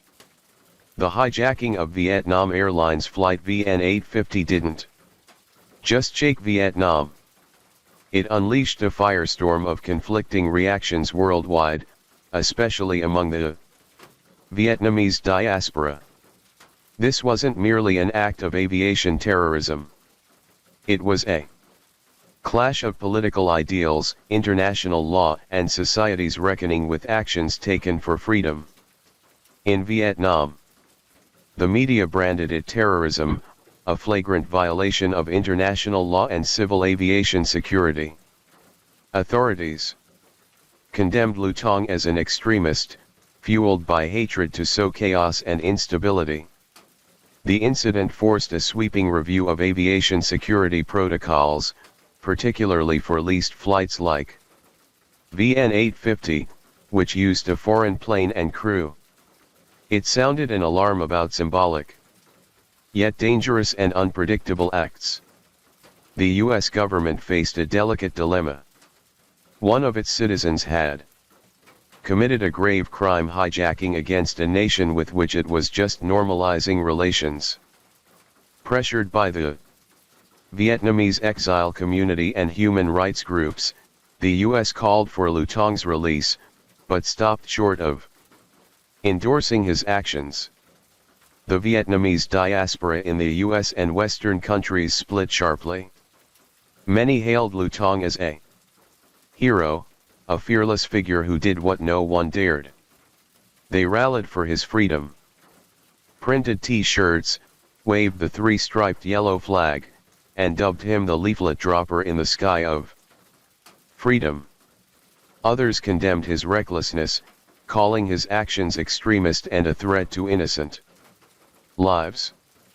Fighting for political ideals, they argued, could never justify endangering civilians, especially as Vietnam opened up and sought stability. After nearly 6 years in a Vietnamese prison for the 1992 hijacking, Luong was granted amnesty on September 2, 1998, Vietnam's National Day, by then President Trang Duc Luong. This early release stemmed from diplomatic efforts by the US government, international human rights organizations, and pressure from the Vietnamese exile community, who saw him as an anti-communist icon. Freedom didn't temper Luton's extremism, it fueled it. He doubled down on his lone wolf crusade, pursuing daring, controversial acts. In 2000, he staged a second leaflet drop over Ho Chi Minh City, renting a small plane in Thailand. Arrested in Bangkok, he served time in a Thai prison before his release. In 2003, he stunned the world again, infiltrating Cuban airspace on a hang glider to scatter anti-Fidel Castro leaflets over Havana, a bold aerial political assault covered by global media. In the years that followed, Lutong remained defiant, joining protests confronting artists. Perceived as pro-Vietnamese regime and unapologetically using extreme tactics to voice his beliefs. His release didn't sway him from his chosen path. Lutong declared himself a lone warrior, unaffiliated with any group, yet carrying both praise and condemnation until his final days. One thing is undeniable. The 1992 hijacking marked a turning point for Vietnam's aviation security, sounding a grave warning about symbolic yet high-risk political extremism. Lutong's leaflet-dropping hijack wasn't just a serious crime. It was the product of a warped radical ideology where ideals were so sanctified that any action could be justified. Story 4. Spring 2024. China's electric vehicle industry plunged into a cutthroat battle like never before. On day one, a buzz grew around a middle-aged man in black, his head shaved, exuding calm confidence. He stood before the camera, passionately unveiling an electric car he built himself. Sleek design, superior performance. His words burned with entrepreneurial fire. His name Jiaoding, founder of tech giant Leico, a man shrouded in controversy. From a small-town network administrator, he catapulted his company to a 24 billion empire in just 6 years. Yet some branded him a jinx. Anyone tied to him seemed cursed with misfortune. His Leico empire crumbled under his own hands, dragging investors and suppliers into bankruptcy. Half of China's entertainment industry, and many titans of business fell into the abyss with him. Fleeing to America, his saga didn't end. In 2024, Jiaoding stormed back into the spotlight. His new venture, Faraday Future's electric car, rocketed to the top of trending searches. How did the ICO implode? Can Jiaoding rise from the ashes? Today we embark on the bizarre journey of Jiaoding's life. Thank you so much. Jiaoding was born in Bu Village, Xiongfen County, Lingfen City, Shanghai Province, China. Nestled near the Luang Mountains, Bu, named during the Ming Dynasty's Kongjin era, boasts fertile soil so rich it's likened to fat. Crops and trees thrive, giving the village its name, Northern Fertile Land. An agricultural hub, Shunyi's fame lies not in farming, but in its gene merchant culture. During the Ming and Qing dynasties, gene merchants dominated trade salty textiles, herbs, leaving footprints across China. Their wealth amassed fortunes and birthed the banknote system, a precursor to modern banking, enduring for over 500 years. Some quipped Shunyi men mastered banknotes, but Jiao Yuding dared to gamble big with money. His father, a teacher, and his homemaker mother relied on a meager salary. Born in December 1973, Jiao was the youngest of 3. His sister Jaeyang and brother Jamie outshone him, hoping their son would thrive. Simply his parents gave him a rustic name, wishing he'd grow sturdy like a calf and live an honest, hard-working life. But dreams don't always come true. Neither wish did. Frail and sickly as a child, Jiao was spoiled by his parents, rarely disciplined. His grades lagged far behind his siblings. The 2008 by J.U. Village Chronicle lauded the Ville stars, including Jia, a graduate of Tail Luan Heavy Machinery Institute and senior engineer at Beijing's Machinery Research Institute, and Jamie, a Shaanxi University of Technology graduate who worked at the People's Bank of China in Linfen. He flunked college entrance exams, settling for a finance diploma at Shunny Taxation Vocational School. This earned him the nickname Accountant J.A. Yet no one foresaw that this hopeless youngest child would become the family's boldest. He not only lifted his siblings to wealth, but single-handedly shook China's capital markets. At vocational school, J.A. fell for classmate Lili. After graduation, unlike peers flocking to cities, they returned to Lili's hometown, Wang County, Shunny, one of China's poorest counties. Then why go there? What could they do? Turns out Lili's father was a county leader. After marrying J.A. landed a job at the local tax bureau as an IT network administrator, a role beneath his training but secure as a state employee. A local official recalled J.A. as the deputy county chief's son-in-law. He often slipped away during work hours for side gigs, but superiors turned a blind eye. Shockingly, that wasn't the boldest move. J.A. quietly resigned without telling his family. When he submitted his resignation, even the tax bureau chief tried to dissuade him, but Chiao was resolute. Born to humble roots, he burned with ambition to flip the board and rewrite his fate. In 1996, Chia and Lili founded Shangyi Guanggu Excellence, CR Let It In. A colleague noted Jia's knack for sniffing out opportunities. Anything profitable he'd try. The company dabbled in coal washing, printing, transport, steel trading, private schools, even a fast food chain called Mackenzie. The colleague added J.A. didn't chase short-term profits. He wanted to know how big a model could scale. Often, he'd abandon one venture before it matured, leaping to the next. Many saw J.A. as a storyteller with a sharp nose but unsteady hands. This pattern began in Guangwu. Later at Li TV Group, his ventures sprawled into agriculture, film, e-commerce, wine streaming, and car-connected internet. Backed by his father-in-law in Guangwu, Jia's ambitions grew. There he achieved his first flip of fate. In 1998, over dinner, Jay stumbled into telecommunications and saw a gold mine.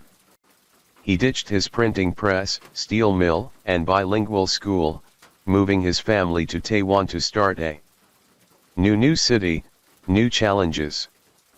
But his marriage cracked. In 2000, Jia and Lili divorced. Their son stayed with her. Rumors swirled of Wangfan, a wealthy second-generation rich from a big city.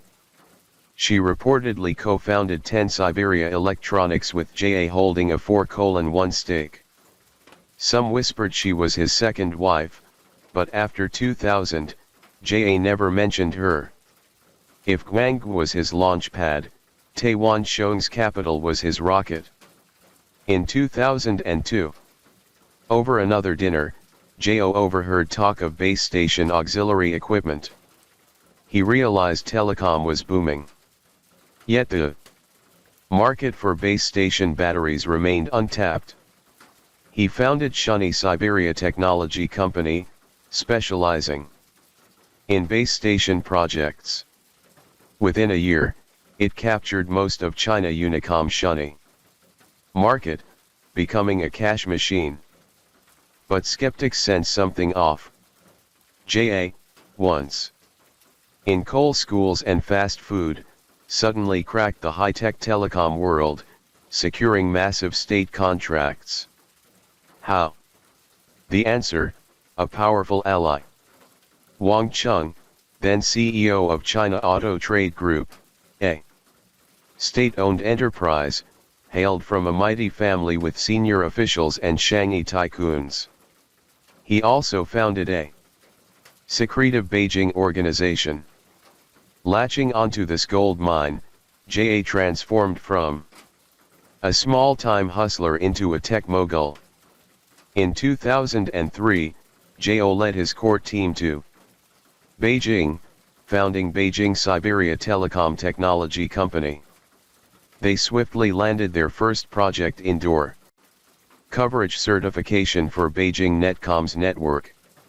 Notably, a year later, Wang Chung moved to Beijing as CEO of Qin Online, a Netcom subsidiary. As Xiao Yuding thrived with Netcom, China's internet surged. He pounced, pivoting to online media. In 2004, WIT TV spun off. From Beijing, Siberia was born. Thus began Jia's 12-year reign as a titan of Chinese fame. That winter, 31-year-old Jia had gone, a 20-year-old who'd become his third wife. A second-year acting student at the People's Liberation Army Arts Academy. Gan caught his eye at a networking gala. Hailing from Chongqing. Known for its stunning women, she was petite, fair-skinned with a sweet smile. But it wasn't her looks that hooked Xia. It was her green army jacket. No glitz, no makeup. She stood out raw and unique. In a sea of glamour. To Ja, she was different. He wined and dined her. Sparks flew. By 2008, a year after Gan's graduation, they secretly wed. She dove into showbiz. Her debut Robot Wars, a lead TV-backed film directed by Liu Yanwei. Cast as the second female lead, she flopped. The film tanked. Bleedingly TV dry. Gone barely a blip. Undeterred, she starred in another Li TV funded flick alongside Lin Chiling and Sun Honglei. Her acting forgettable. The film's buzz came not from its story, but from a press conference where Sun Honglei bowed to Gan. Reporters pounced. What's that about? Sun teased it was a secret. In December 2014, the truth broke. Twin daughters. Gan stepped into the spotlight as Li TV's queen. Her close friend actress Inga posted on Weibo tagging both Gan and Jia celebrating the birth. Jia dropped the pretense. He confirmed their long registered marriage. By then, his wealth soared past $4.2 billion. Netizens gushed, "Isn't this a domineering CEO falling for an innocent girl straight out of a web novel come to life?" Under media scrutiny, the couple shared their story. Ja saw an actress in an army jacket at a resources bureau meeting. Genuine unpolished Gan despite Jia's 2 divorces and rumored affairs sensed. His unique sense of duty. Their message: this wasn't a beauty for riches trade as gossip claimed in showbiz. Gui joined Beijing's 4 beauties alongside Bai Binghan and Jingshan, forming the famed Bingui Tian clique. Gorgeous and loaded. Rumors swirled: mediocre talent, modest fame, but endless resources despite her clout. Gan's filmography was sparse, each project worse than the last. She admitted it. Acting wasn't her gift, but her emotional intelligence razor sharp. She wove a tight web of industry connections, rallying close friends to form the Teddy Sisters clique. Backed by Jia's empire, Gan Wei, once a forgettable supporting actress, became the nucleus of every star-studded gathering. A casual craving hot pot. Anyone free summoned A-list actresses in droves. In every group photo, Gan stood dead center. The media coined it Gan Center Theorem. Gan knew youth and beauty faded. Newer, prettier faces always loomed. A free media phenomenon.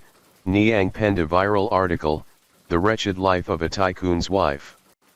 Allegedly inspired by Gan. Sourced from her second circle friend, it mirrored Jia and Gon's reality. The piece painted a grim picture for a rich man's wife. Rivals lurk everywhere, impossible to fend off. Tycoons with billions are rare. Those with tens of billions rarer still. Knowing J.A. favored fair, slender women, she shunned the sun's lathering sunscreen daily. At 166 m tall, she kept her weight below 45 kilos, eating nothing after 3 p.m. Yet the hardest part wasn't the regimen. It was staying cool-headed, outwitting mistresses without flinching.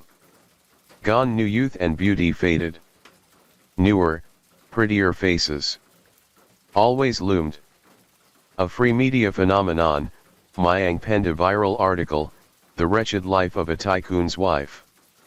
Allegedly inspired by Gon. Sourced from her second circle friend, it mirrored Jia and Gon's reality. The piece painted a grim picture for a rich man's wife, rivals lurk everywhere, impossible to fend off. Tycoons with billions are rare. Those with tens of billions rarer still. Knowing J.A. favored fair, slender women, she shunned the sun's lathering sunscreen daily. At 166 meters tall, she kept her weight below 45 kilos, eating nothing after 3 p.m. Yet, the hardest part wasn't the regimen. It was staying cool-headed, outwitting mistresses without flinching. But her dazzling facade masked brewing storms. She knew the game even at 80. Her husband would draw 18-year-olds clinging to his coattails no more. Gon vowed to become a CEO herself. She quit acting, reinventing herself as a film producer. In 2015, alongside Zhang Yimou and Hu Wingming, she co-founded Beijing Kuang Media. Pregnant again, she didn't slow down. Her debut online drama, The Promotion of the Crown Princess, exploded. With a mere $2.8 million budget, it racked up 2.7 billion views. A staggering triumph. Gon earned the title Mother of Chinese web dramas. For the first time, she stood tall under her own name, not just J.A. Yuden's wife. Gon dreamed of a day when people would say Jiating Gon's husband, not the reverse. But as she rode the wave to shed her Mrs. Jia's shadow, a Shenzhen stock exchange notice doused her hopes.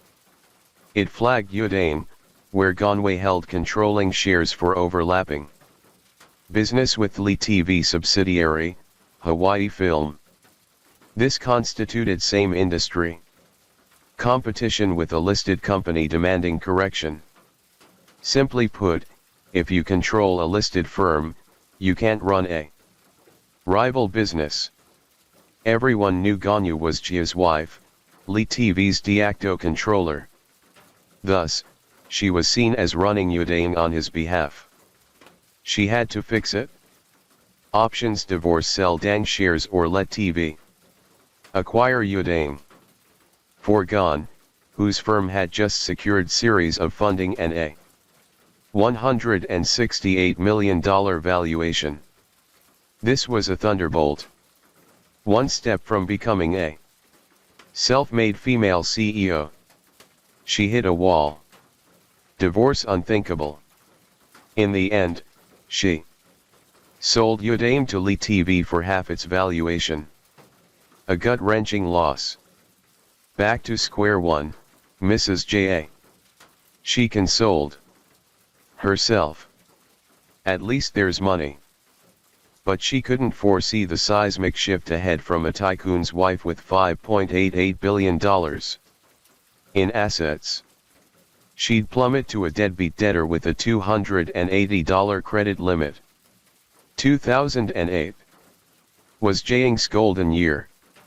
He married Gan, deemed a lucky charm, and found a powerful ally. Early partnerships forged a brotherhood with Wang Chung, who fueled the meteoric rise of stars like Li Xiaolu and Gina Long. Launching a video platform meant clearing three hurdles: licenses, capital, and industry. Cloud. In 2004, the State Administration of Radio and Television rolled out stringent video licensing rules. Yet, LITV triumphed. Not only was it among the first to secure a license, it was the only firm nationwide with mobile content operation rights. Traffic and revenue lagged behind mainstream video sites, but a 2008 investment led by Wang Chong launched LiTV skyward. Per Beijing's Industry and Commerce Bureau, Haijin Liang Investment Company was founded in August 2008 with $7 million in registered capital shared by Wang Chung. Post-launch Haiyan and a Shenzhen Capital Group-led investor pool injected $7.39 million into LiTV. This capital not only fueled growth but netted Haijin hundreds of millions in profits when LiTV listed on the A-share market, a carp leaping the Dragon Gate. LiTV's A-share listing was a miracle. Listing on this exchange was brutal. Beyond basics like 3 years of continuous operation and stable management, profitability was king. 2 years of profits with cumulative earnings above a threshold. Most internet startups burning cash couldn't cross the single plank bridge. Yet LiTV, a site ranked 168 in traffic, dwarfed by Youku 10th and Tudu 12th, claimed profits and sailed through audits to list. Was LiTV's financials fudged? No hard proof exists, but their copyright cost accounting raised eyebrows. Streaming platforms bleed money on content rights. Typically, these costs are amortized over time, reflected gradually in financials. Say a $140,000 copyright year, $198,000 year 2, $28,000. Year 3, $14,000, but accountant J spread it evenly over 10 years, 10% annually. This polished profits making reports dazzle. Post-listing LiTV soared. First-tier revenue surged 6 to 7%, profit 60% year 2. Both maintained over 60% growth in 2010 at the Rock Bar in Beijing's Kun Hotel. Jia Yuding met Zhang Xiao, then 50, a pivotal ally in his saga. Zhang, founder and CEO of Guangxin Film, was a veteran filmmaker. But trouble loomed. Guangxin Media was set to list and the Securities Commission demanded Guangxin Film merge into it for profitability. Zhang, however, dreamed of listing Guangxin Film independently. Jia seized the moment.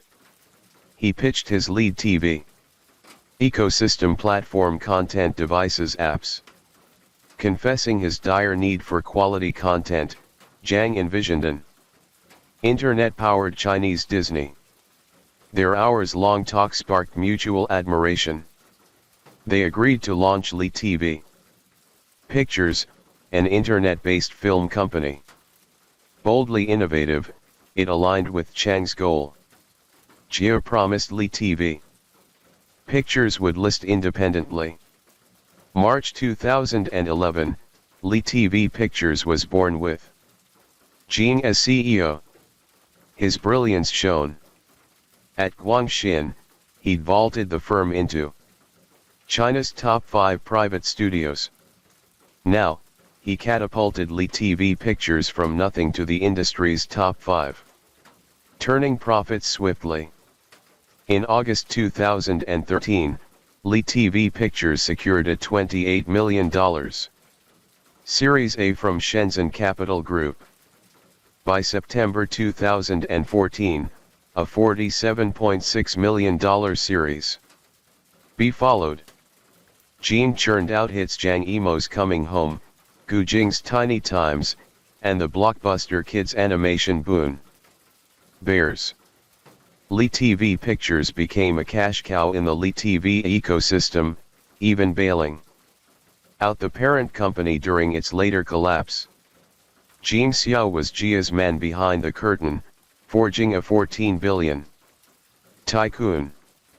June 2012, Jiao joined a business delegation to Taiwan. At a gala in the World Trade Center, he spotted his white whale, Foxconn's boss, Terry Gu. For 2 years, Lee TV had chased Gu to no avail. Through a connection, JA snagged 5 minutes with the billionaire. Later in a Wenhua interview, JA mused, "It wasn't persuasion, it was love at first sight." What won GA for words? Lee TV ecosystem. In those 5 minutes, JA sketched Lee TV's ecosystem, touting its content edge. His killer pitched TVs could stream online videos, not just cable. This was Gu's holy grail of the future. GA cut and skip. Dinner. Meet me in a private room at Taipei 101. 7 days later, they inked a framework deal. Foxconn would manufacture Lee TV's TVs. That September, media outlets received a cryptic TV invite, a blank card with 2 bold words, "Major announcement." The tech world buzzed. What was this day of disruption?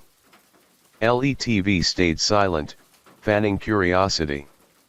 On September 19, 2012, the grand reveal. Jiao declared he'd overthrow the TV industry with Lee TV's smart TV. But the market scoffed.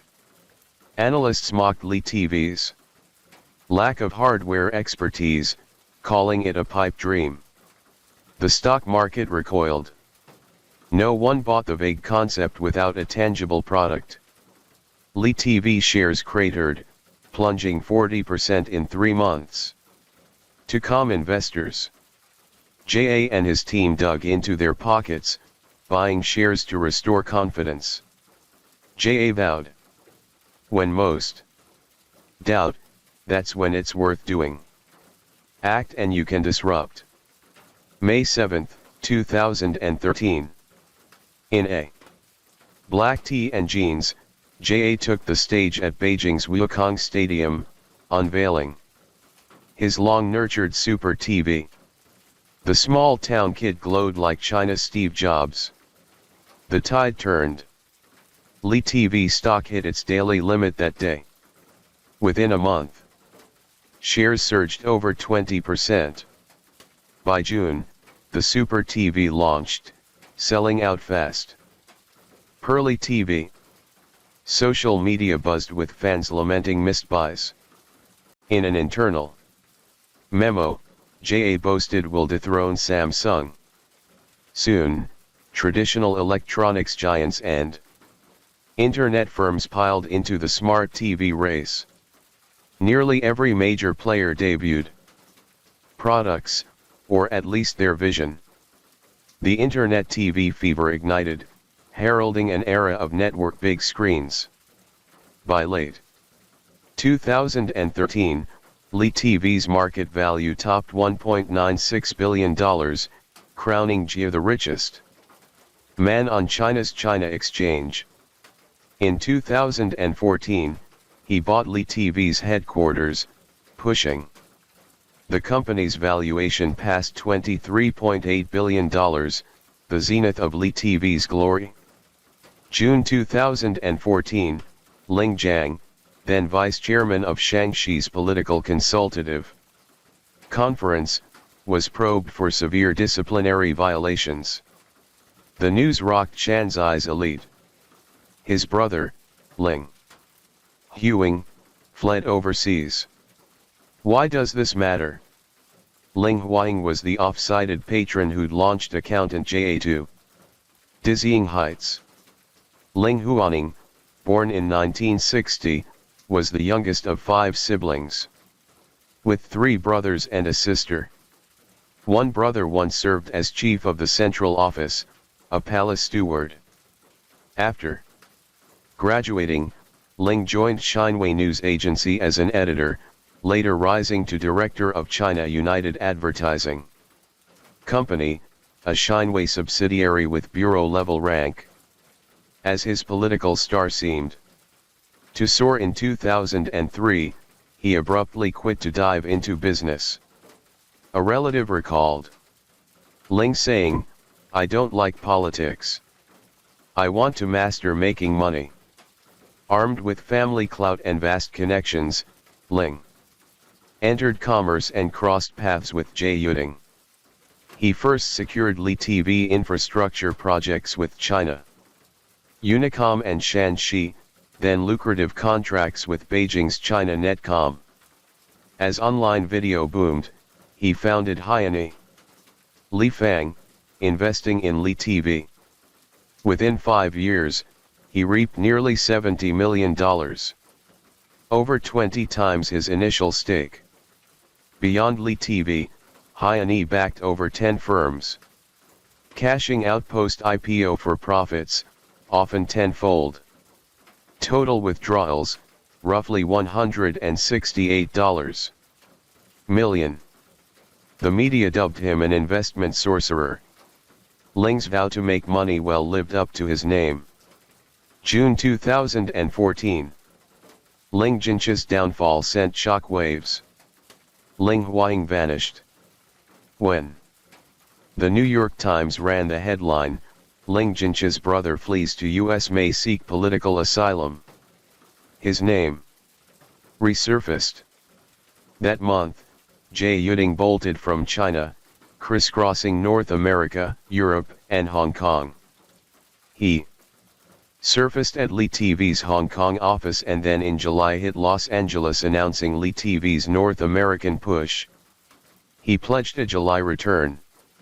July 15, China's State Administration of Radio and Television clamped down on Internet TV and set-top boxes, singling out Li TV. July 17, Li TV stock crashed to its daily limit. 10 days later, trading halted. August 20, media reported renewed scrutiny from the administration over Li TV's non-compliant UI. Stocks were suspended a third time. Notably, JA never returned during these halts. Li TV claimed a September comeback. September JA popped up in Turin, Italy. Watching soccer. No sign of returning. Quizzed on Li TV's ties to Ling, he deflected Li TV success owes nothing to government ties. Jin's investment was routine with no real support. He stressed, "I want a part in politics. If I could choose again, Li TV would never take a shareholder like that." By then, Jin had fully divested from Li TV, erased from its shareholder list. Yet, no one could deny without the 2008 investment. Could a 6-year-old startup like Li TV have led an IPO? Caijing, a top Chinese outlet, observed industry insiders know Li TV's history. Jiao excelled at wielding capital and political commercial ties. From Yuan to Taiwan, then Beijing, he danced on the red line of regulations. Li TV's rise and fall hinged on this. Its fate was no longer G to control. Citing overwork, Hong Kong doctors urged surgery. 2 days later, JA posted on Weibo surgery in Hong Kong went smoothly. I'm back in Beijing for treatment. A signal perhaps that Li TV had landed safely amid the political quake. Elite TV staffer leaked Jia's return followed a pre-arranged deal past sins forgiven just focus on business, but the Ling clan's collapse spurred a fateful choice. Jia ramped up overseas expansion and capital maneuvers. With his sister Jia he began dumping Li TV shares en masse, pocketing tens of billions USD. Later in 2016 TV's capital chain snapped. The 140 billion empire crumbled in 2014. Beyond Shani's political earthquake, another event seemed minor but cast a long shadow. April 22, 2014. China's first Tesla Model S buyers received keys from Elon Musk himself, marking Tesla's official China entry. Wherever Musk went, crowds roared like he was a rock star. Tech titans Charles Cao, Li Shang, Ling, Yan Zhang were early adopters. Xiao Yang, ever shrewd, saw the moment's wait. He dove into new energy vehicles and moved. 99% of Li TV's leadership opposed their protests. Feudal car making became Jia's obsession, one that dragged Li TV closer to the abyss. August 2014, while expanding in the US, Jia personally invested in Faraday Future FF, a new energy car startup named for electricity. Pioneer Michael Faraday. FF poached talent from Tesla, BMW and beyond, assembling a dream team to outshine Tesla. Back in China, JA declared Li TV would craft a supercar fusing vehicles, internet, and clean energy. In January 2015, he issued an internal letter about us, admitting last year was LE TV's toughest. Regulatory blows halted set top box sales and rumors stalled growth. Yet, he insisted none of that mattered. When the supercar debuted, it would redefine the auto industry just as Li TV had redefined TVs 3 months after unveiling its supercar plan. Li TV dropped another bombshell, a superphone. April 14, 2015. After a 10-month public absence, Zhang strutted out in his signature black tee jeans and sneakers at the Lianlu 1 launch. A year earlier, Li TV Super TV aimed to crush Samsung.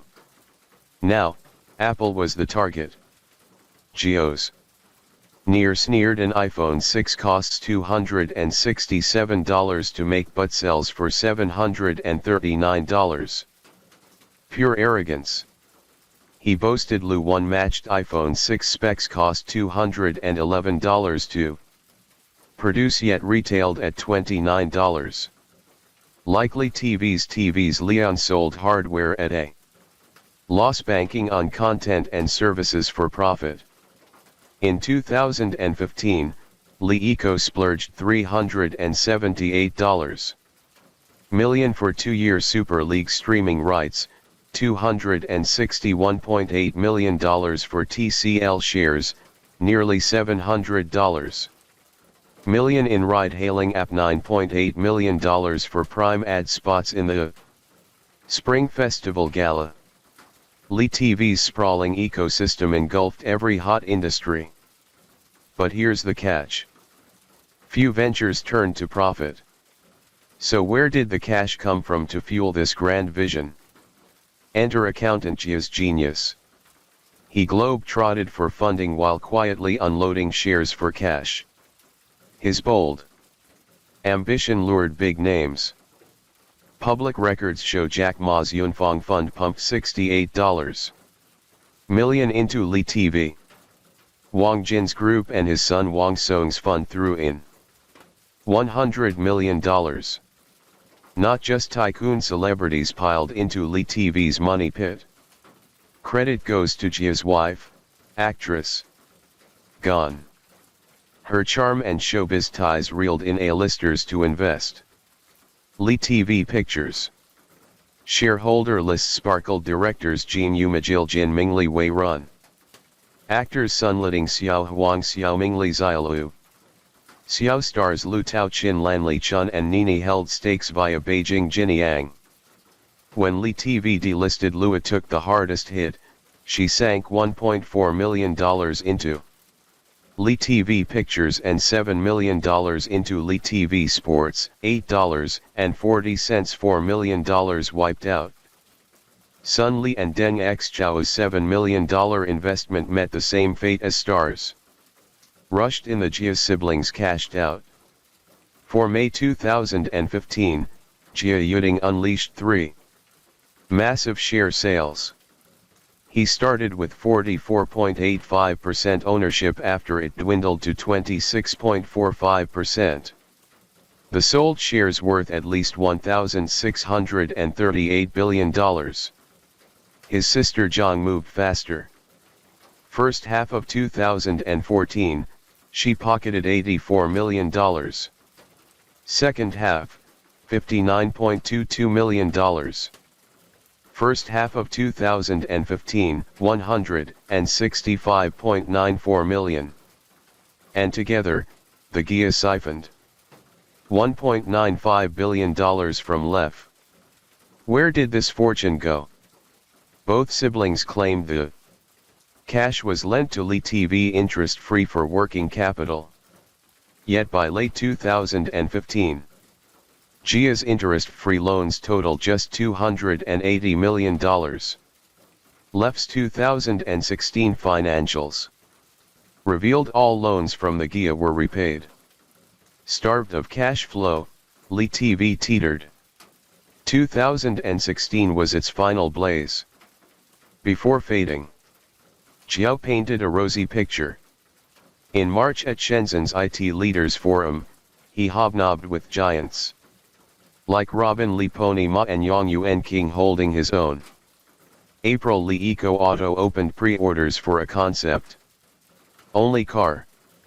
Xiao wasn't just catching Steve Jobs. He rivaled Elon Musk.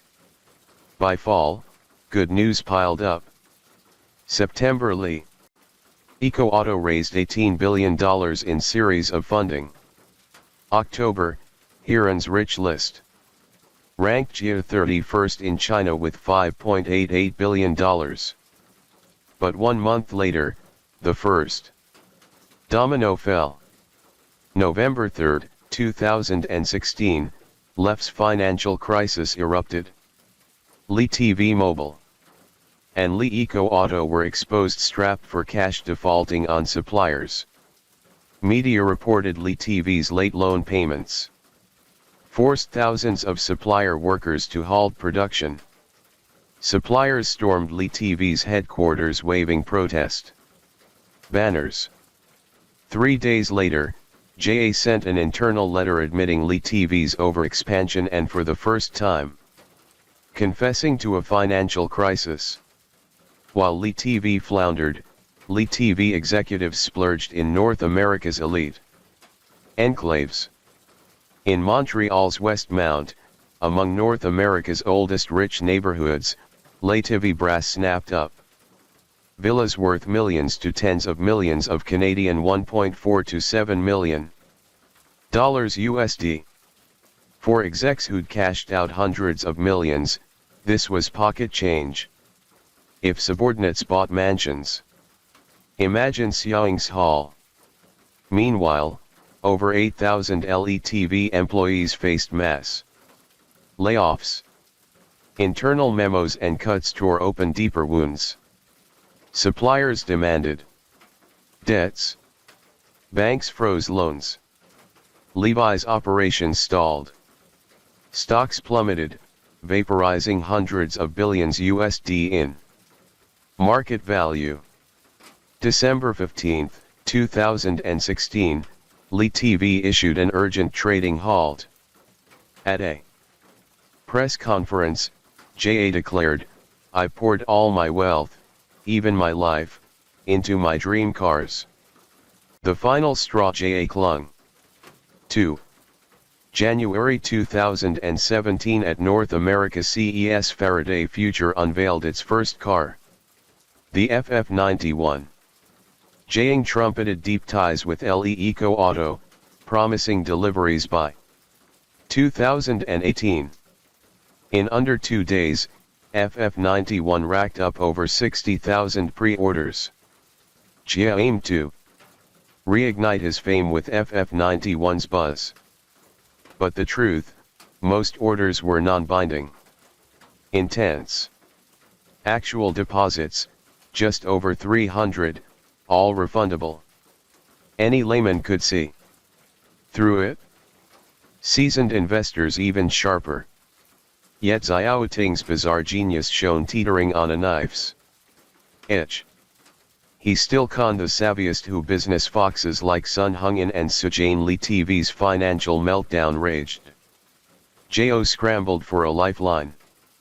His first mark fellow Shunny native Sun Hongjin, chairman of Sunac China Holdings, a Tiananmen real estate giant.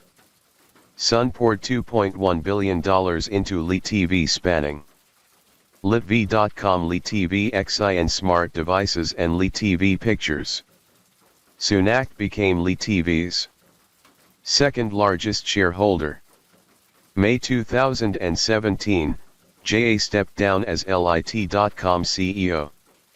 June he quit as chairman. July, he announced a trip to Los Angeles for meetings, vowing, "I'll return next week." He never did. Next week became a viral meme mocking Jia's permanent exodus. After Jia fled to the US, Sun Hong took Lit.com's helm. A savior hardly. January 24, 2018. Litv.com resumed trading post-suspension. Only to crash with 11 straight daily limit downs. Sun's bold entry ended in a humiliating retreat. March 2018, Sunday resigned as LIT.com chairman. In his exit statement, he laid bare Lip's fate: bankruptcy, restructuring, asset sales, or delisting all dead ends. Stocks were unsalvageable. 15 days later, Sun X 2017 earnings revealed a $2.31 billion Lit investment written off as a loss. Sun admitted Lit was a failure. "If I dethrone in another $1.4 billion, I'd be utterly foolish." September 2018 at Sunac's annual results briefing, the battily hard Ardeen Sun teared up. "I've never regretted anything, but Lit was a mistake. Even $1.4 billion more couldn't save that bottomless pit." Yet, when $1.40 billion failed to plug Lip's abyss, Sujian, brimming with ambition, thought he could try again. Evergrande Group pledged $800 million for Lip's EV project. June 2018, Su flew to the US. Posing with JA beside the FF91, thumbs up like a victory salute.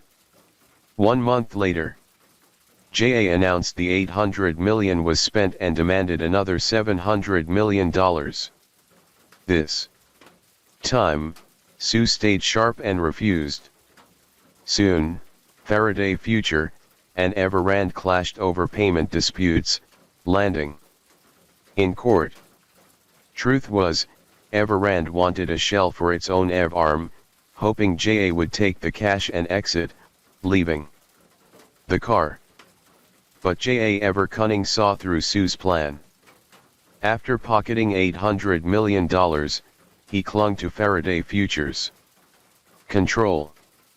They settled Evergrande, stopped funding, and the initial $800 million vanished.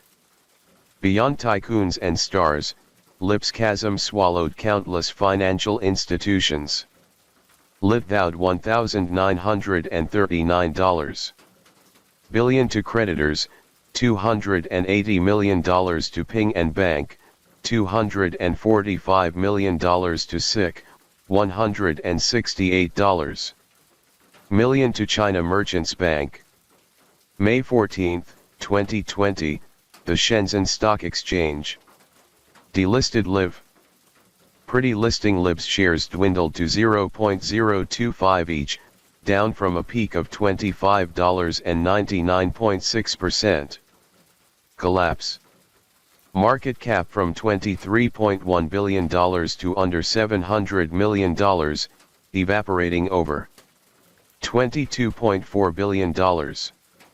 In a decade, tens of thousands of workers, hundreds of thousands in the supply chain, millions of investors, and hundreds of billions in capital, all reduced to dust and ashes. July 22, 2021 did Faraday Future list on Nasdaq via SPA raising nearly $1 billion, a rare glimmer in GIA's long dark tunnel. February 24, 2022. The first pre-production FF91 rolled off a California factory line. Delivery was promised for Q3 2022. Customers waited another year. May 2023. The car finally shipped. GIA's life and fortune creation, 9 years in the making, launched with boasts of toppling luxury. Giants like Maybach, S-Class Ferrari, and Bentley. Phase 1 claimed the global high-end crown targeting 55,000 annual sales. Reality, just 11 cars sold. 1 GIA's own. The car's quality unclear. Its price jaw-dropping. The top trim, $300 equivalent to $290 to $500 USD. From 7.5 billion VN double Teslas. Priceless Model X, beyond slight edges and acceleration and range, it lacks standout features. Its design mocked as a knockoff of China's Hi-Fi Z or Dongfang Citroen's Picasso. Butterfly doors mimicked Rolls-Royce, but couldn't sense obstacles when auto closing. A $300 on a $1,000 car, pinching a passenger, painful to body and wallet. This dismal showing tanked Faraday Future's stock from day one. Truth is, when GIA fled to the US and creditors closed and he filed for bankruptcy with no choice, creditors negotiated a debt restructure. GIA's only asset of value is Faraday Future stake. They swapped $3 billion in debt for 17.2% of the company. A gamble on GIA's car making resolve. But when Faraday Future listed Josh at his debts and creditors dumped shares to escape, the stock collapsed. April 30, 2024.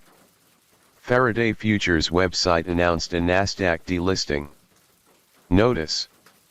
After 10 trading sessions with closing prices below 0 or 10, Nasdaq pulled the plug. The grand saga neared its end. Can Jotting stage a comeback? That question barely matters now. Men like Jotting stories like his. They're neither the first nor the last. One jaw falls, countless others rise. Methods vary, but the essence doesn't. As long as systems nurture such figures, GIA's tale will replay. They sketch dazzling big pies fueled by powerful patrons in an endless tech game. Story 5.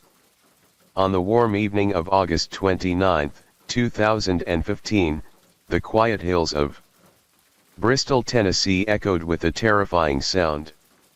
It was around 5:45 p.m. when a local resident jolted awake to the sound of gunfire.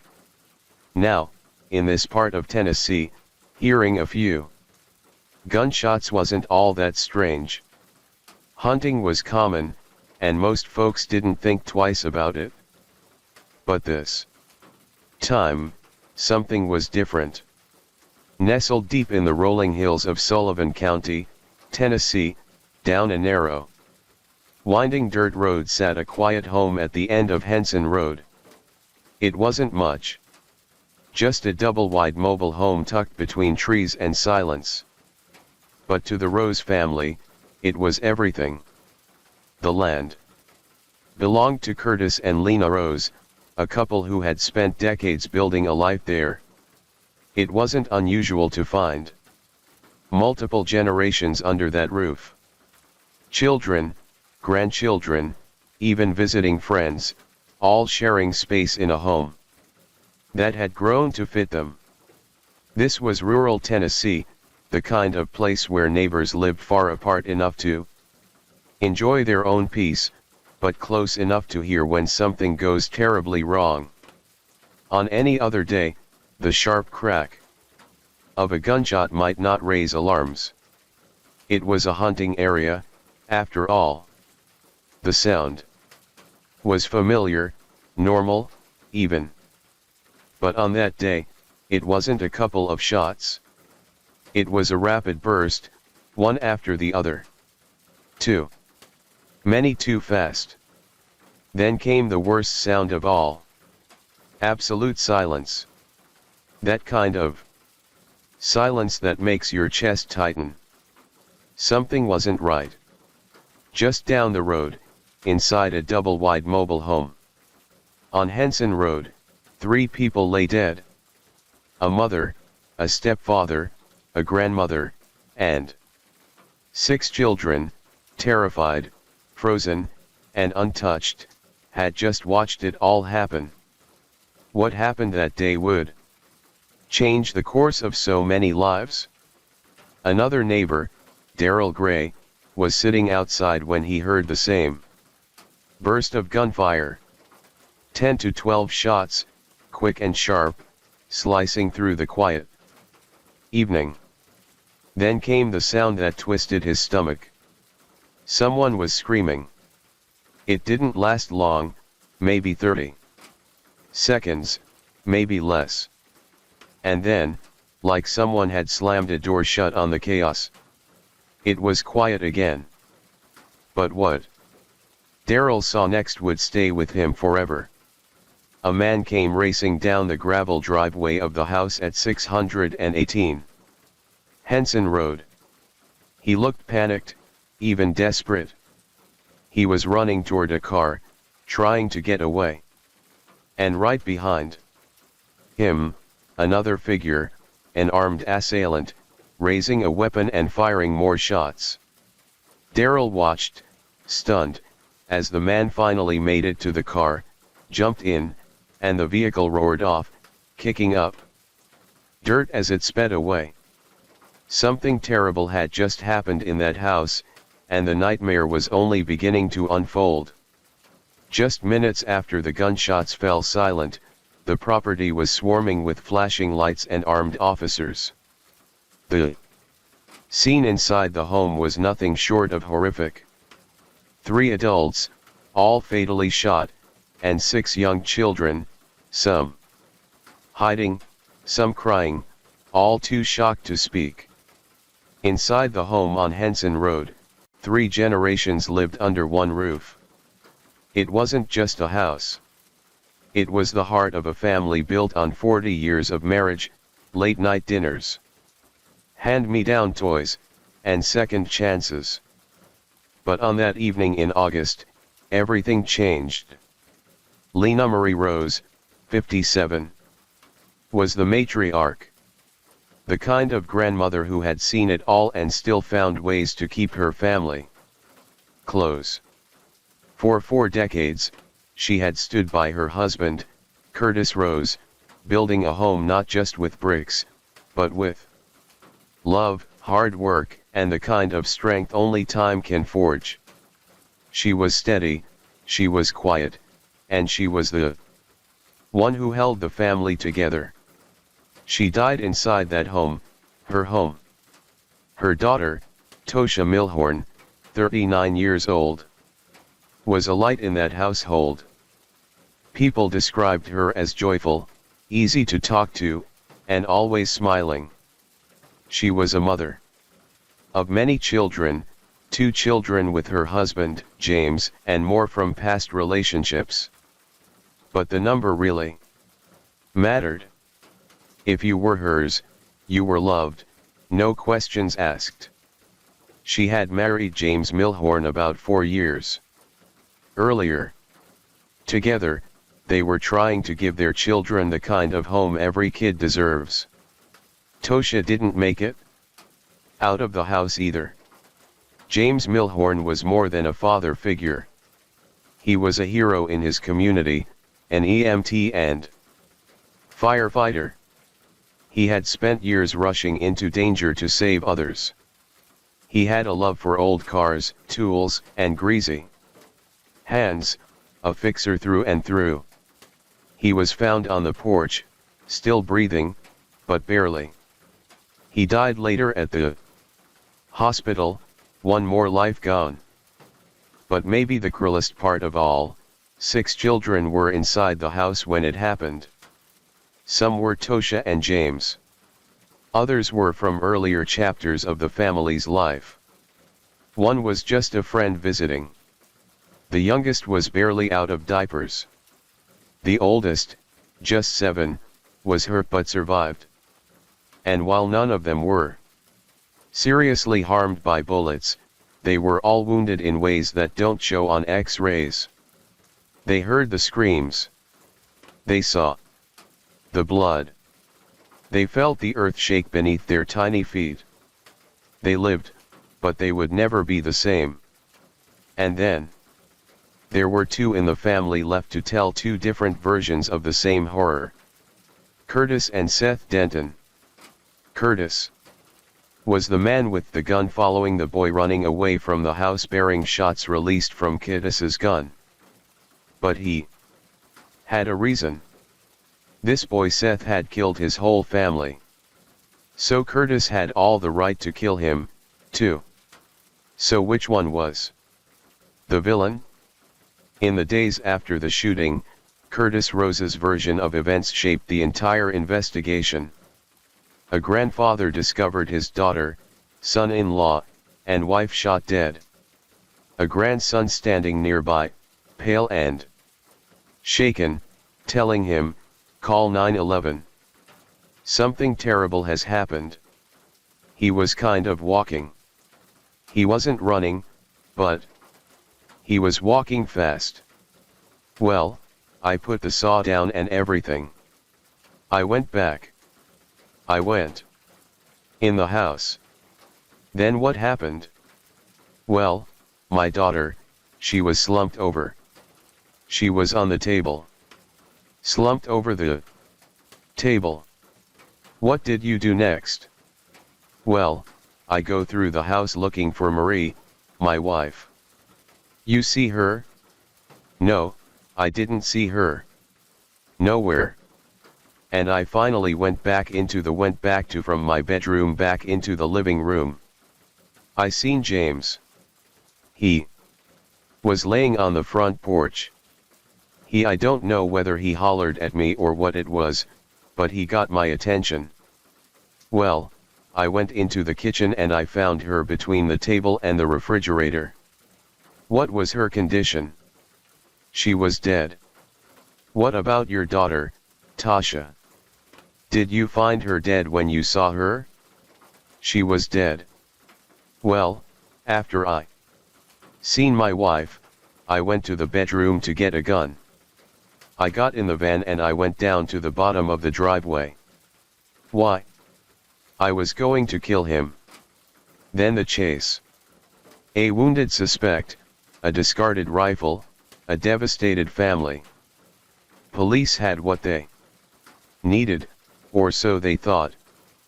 But when the case finally reached a courtroom 3 years later, something shifted. Seth Denton, now older, quieter, still marked by the scar on his arm received from the gunshot from his grandfather's rifle, told a different story. And his version didn't line up with his grandfather's at all. It wasn't just about who shot whom. It was about what happened before the bloodshed, the tension inside the house, the years of conflict, and a family dynamic that was far from normal. According to Seth, he wasn't the monster the police believed. He claimed that Curtis had misrepresented what truly happened that day, painting him as the villain while hiding his own role. While Seth admitted to owning the rifle and carrying ammunition. Forensic details raised eyebrows. Both Seth and Curtis had blood on their shoes. Multiple witness accounts pointed to Seth's long-standing hatred of his mother, even saying he had once talked about wanting to kill her. But was that enough? The courtroom became a battlefield of conflicting testimonies. One man was lying. Either the grandfather who chased down his grandson and claimed to be the hero, or the grandson who insisted he wasn't.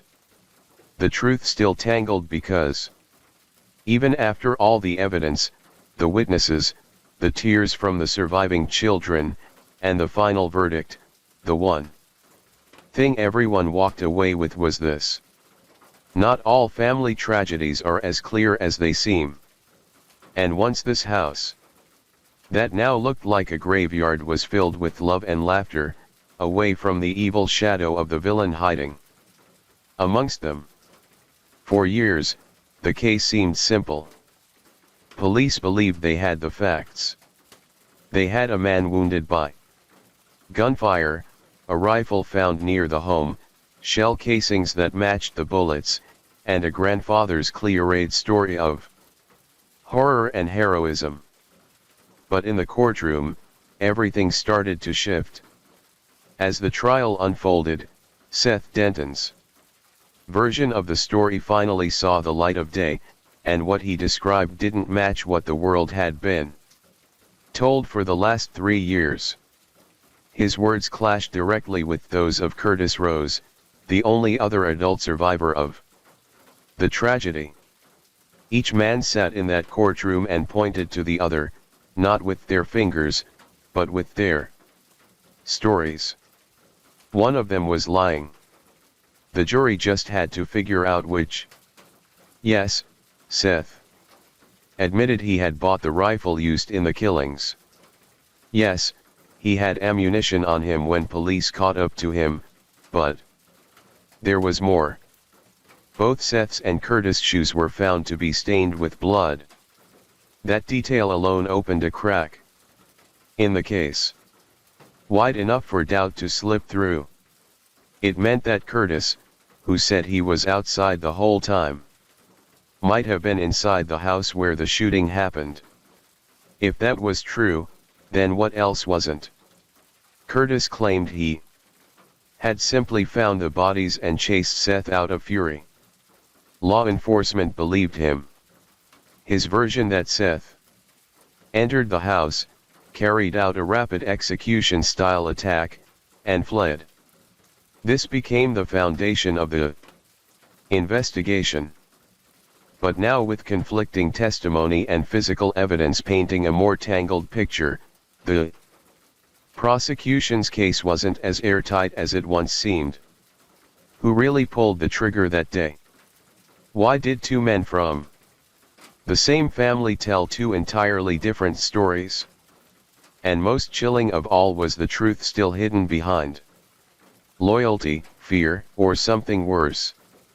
As the courtroom filled with quiet tension, the prosecution began to peel back the layers of the 19-year-old Seth Denton's life. And what they revealed wasn't just anger. It was hatred. Cold. Long-standing, dangerous. Witness after witness stepped forward. Friends. Neighbors. One of the first and most heartbreaking testimonies came from a young child who had been inside the house on the night of the murders. Small and soft-spoken, she took the stand with a composure that silenced the room. Her words were steady, unwavering. She had seen what happened up close. Her account was painfully clear. Seth had entered the home and then the gunfire began. Her testimony cut through the noise. She hadn't heard second-hand stories or seen crime scene photos. She had lived it, and her memory, untouched by agendas or strategies, became one of the prosecution's most devastating tools. But it wasn't just the child's voice painting this picture. The prosecution began tracing Seth's mindset, showing that the shooting hadn't been random or spontaneous, but something that had been simmering for years. A former roommate described how Seth often spoke about the deep rift with his mother. He said he wanted to kill her. Did he say how he wanted to do it? He said he wanted to go on a rampage. Yes. I don't know if he ever said that over instant messaging or anything, but I definitely remember him saying it. You never looked back to see if he did? No. Okay. Another question. Did you know he said it verbally to you only in one? Yes. No question about that. No. Yeah, he definitely said that. It wasn't the usual kind of family tension. This was a hatred that seemed to grow heavier over time. He talked about it openly, about wanting to hurt her, about the rage that lived just beneath the surface. Another friend stepped forward next, revealing that months before the shooting, he and Seth had gone together to a military surplus store.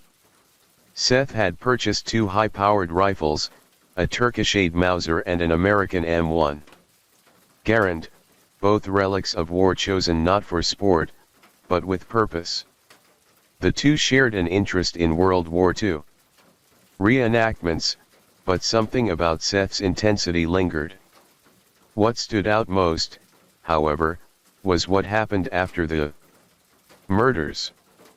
On the very day his family was found dead, Seth made a phone call to that same friend. His tone, according to the friend, was strangely calm, almost reflective. He thanked him for being a good friend and hinted that something had snapped.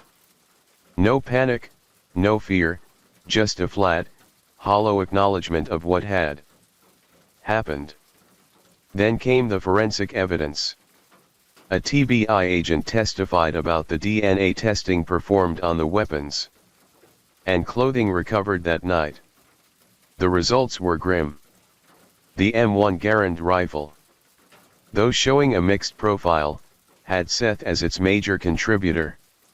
A camouflage jacket, one Seth had worn, was stained with blood. The tests revealed exactly whose it was. Toja Milhorn's, his mother's blood soaking through his clothes. It was the kind of evidence that didn't need further elaboration. Between the testimony, the phone calls, the threats, and the forensic trail, the prosecution had created a narrative that was impossible to ignore. It wasn't just a matter of who could have done it. It was a matter of who had prepared for it. The child's memory, the friend's warnings, the blood on the jacket, and the rifle on the table all pointed to one person. And even if the defense tried to paint another version of the story, one truth began to rise above all: the noise. Seth Denton had been heading toward this moment for a long time. You just handed the gun. Yes. Okay. And then walks through the back door and you're walking behind him and you don't even make it out of the laundry room. No. And bam. Yes. Gunshot. I heard the bolt close first. I turned around and I ran back to the bottom of the driveway. And when the jury heard it all laid out like that, the threats, the timeline, the motive, they believed it. In their eyes, the story was no longer complicated. There was going to be a sentencing for the 3 lives stolen, 6 children scarred, and 1 family shattered forever. In the chill of early 2019.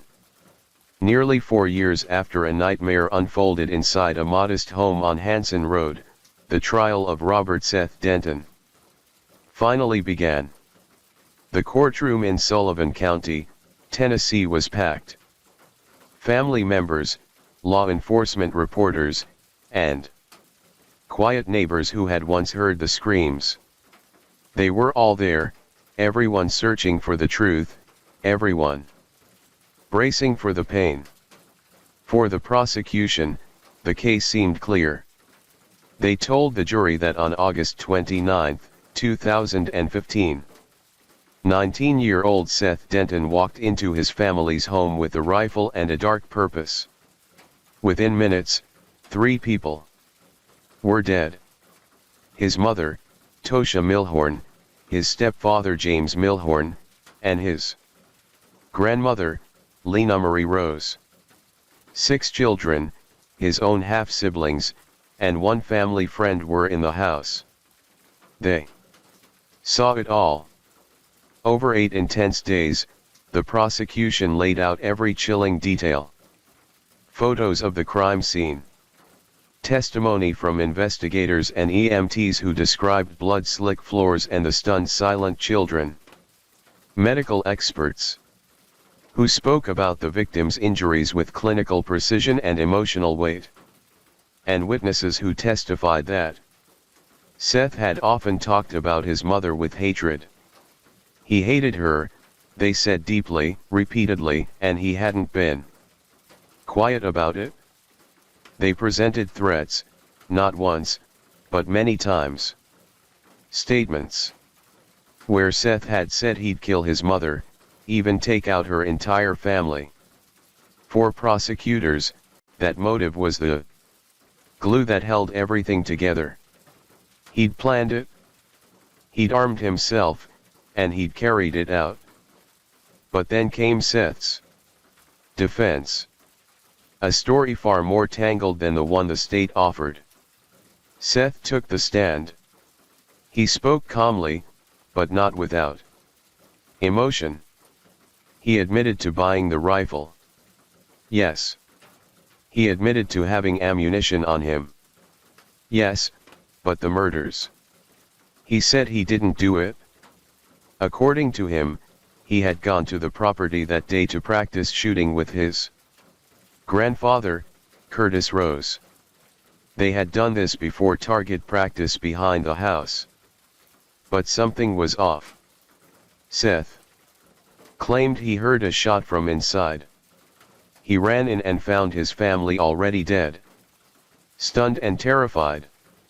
He panicked. He ran. He said Curtis was the one who pulled the trigger. The grandfather who had lived with the victims. The man whose own wife, daughter, and son-in-law were among the dead. The same man who told police he chased Seth down and fired at him in a fit of rage. The defense pointed out the inconsistencies. Both Curtis and Seth had blood on their shoes. Some details in Curtis' story didn't line up. Was he really in the trailer out back the whole time? Why had he waited before calling 911? And why did he shoot at Seth without trying to stop him? In the end, the jury was left with 2 clashing narratives and a house soaked in tragedy. One man was lying. But which one? What made this trial different wasn't just the horror of the crime. It wasn't the 3 bodies or the 6 children who witnessed it. It wasn't even the family torn apart by bullets and blame. What made this case unforgettable was what no one said. Because through days of emotional testimony, through hours of forensic evidence and family grief, not once did Seth Denton's defense team look the jury in the eye and say he didn't do it. They couldn't. Or maybe they wouldn't. Led by attorney Ricky Curtis, the defense built their case not around innocence, but around doubt. Instead of standing firm on Seth's innocence, they pointed fingers at someone else, his grandfather, Curtis Rose. They laid out a different version of events, one where Curtis might have been the one inside the house when the shots were fired. It was a strategy that unnerved some and convinced others. Seth Denton, the boy turned suspect, took the stand himself. He told the court that he had gone to the property that day to shoot targets with his grandfather, that he heard a gunshot, ran inside, and found 3 bodies, that he ran out of fear. But even his story never directly denied that he pulled the trigger. Instead, the defense leaned into the fog, into what ifs and might have been. They didn't need to prove Seth was innocent. They just needed the jury to wonder if someone else could have done it. After the testimony, the jury delivered their verdict. Guilty on all counts. On March 7, 2019, Seth Denton was sentenced to 2 consecutive life sentences without the possibility of parole, plus 5 additional years. The judge described him as a danger to society, stating that the nature of the crime, the number of victims, and the trauma inflicted on the surviving children demanded the harshest punishment the law allowed. For the families of the victims, the verdict brought a complicated sense of relief. Justice had spoken, but the cost was unbearable. 3 loved ones gone, a family torn in half, and 6 children left to carry memories that no child should ever have. The defense vowed to appeal. They argued that key evidence, possibly even truths, had been lost in the confusion of that bloody evening, and that Curtis Rose's role had never been fully investigated. But for now, the case was closed. Still, the town of Bristol remembered, because this wasn't just a murder. It was a family shattered from the inside out. A question of truth that split bloodlines and rewrote memories. But in a case where the truth was as sharp as the violence, one question still lingers.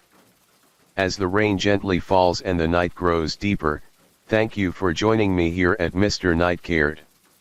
True crime stories remind us of life's mysteries and the importance of staying aware, even as we seek comfort in the quiet of the night.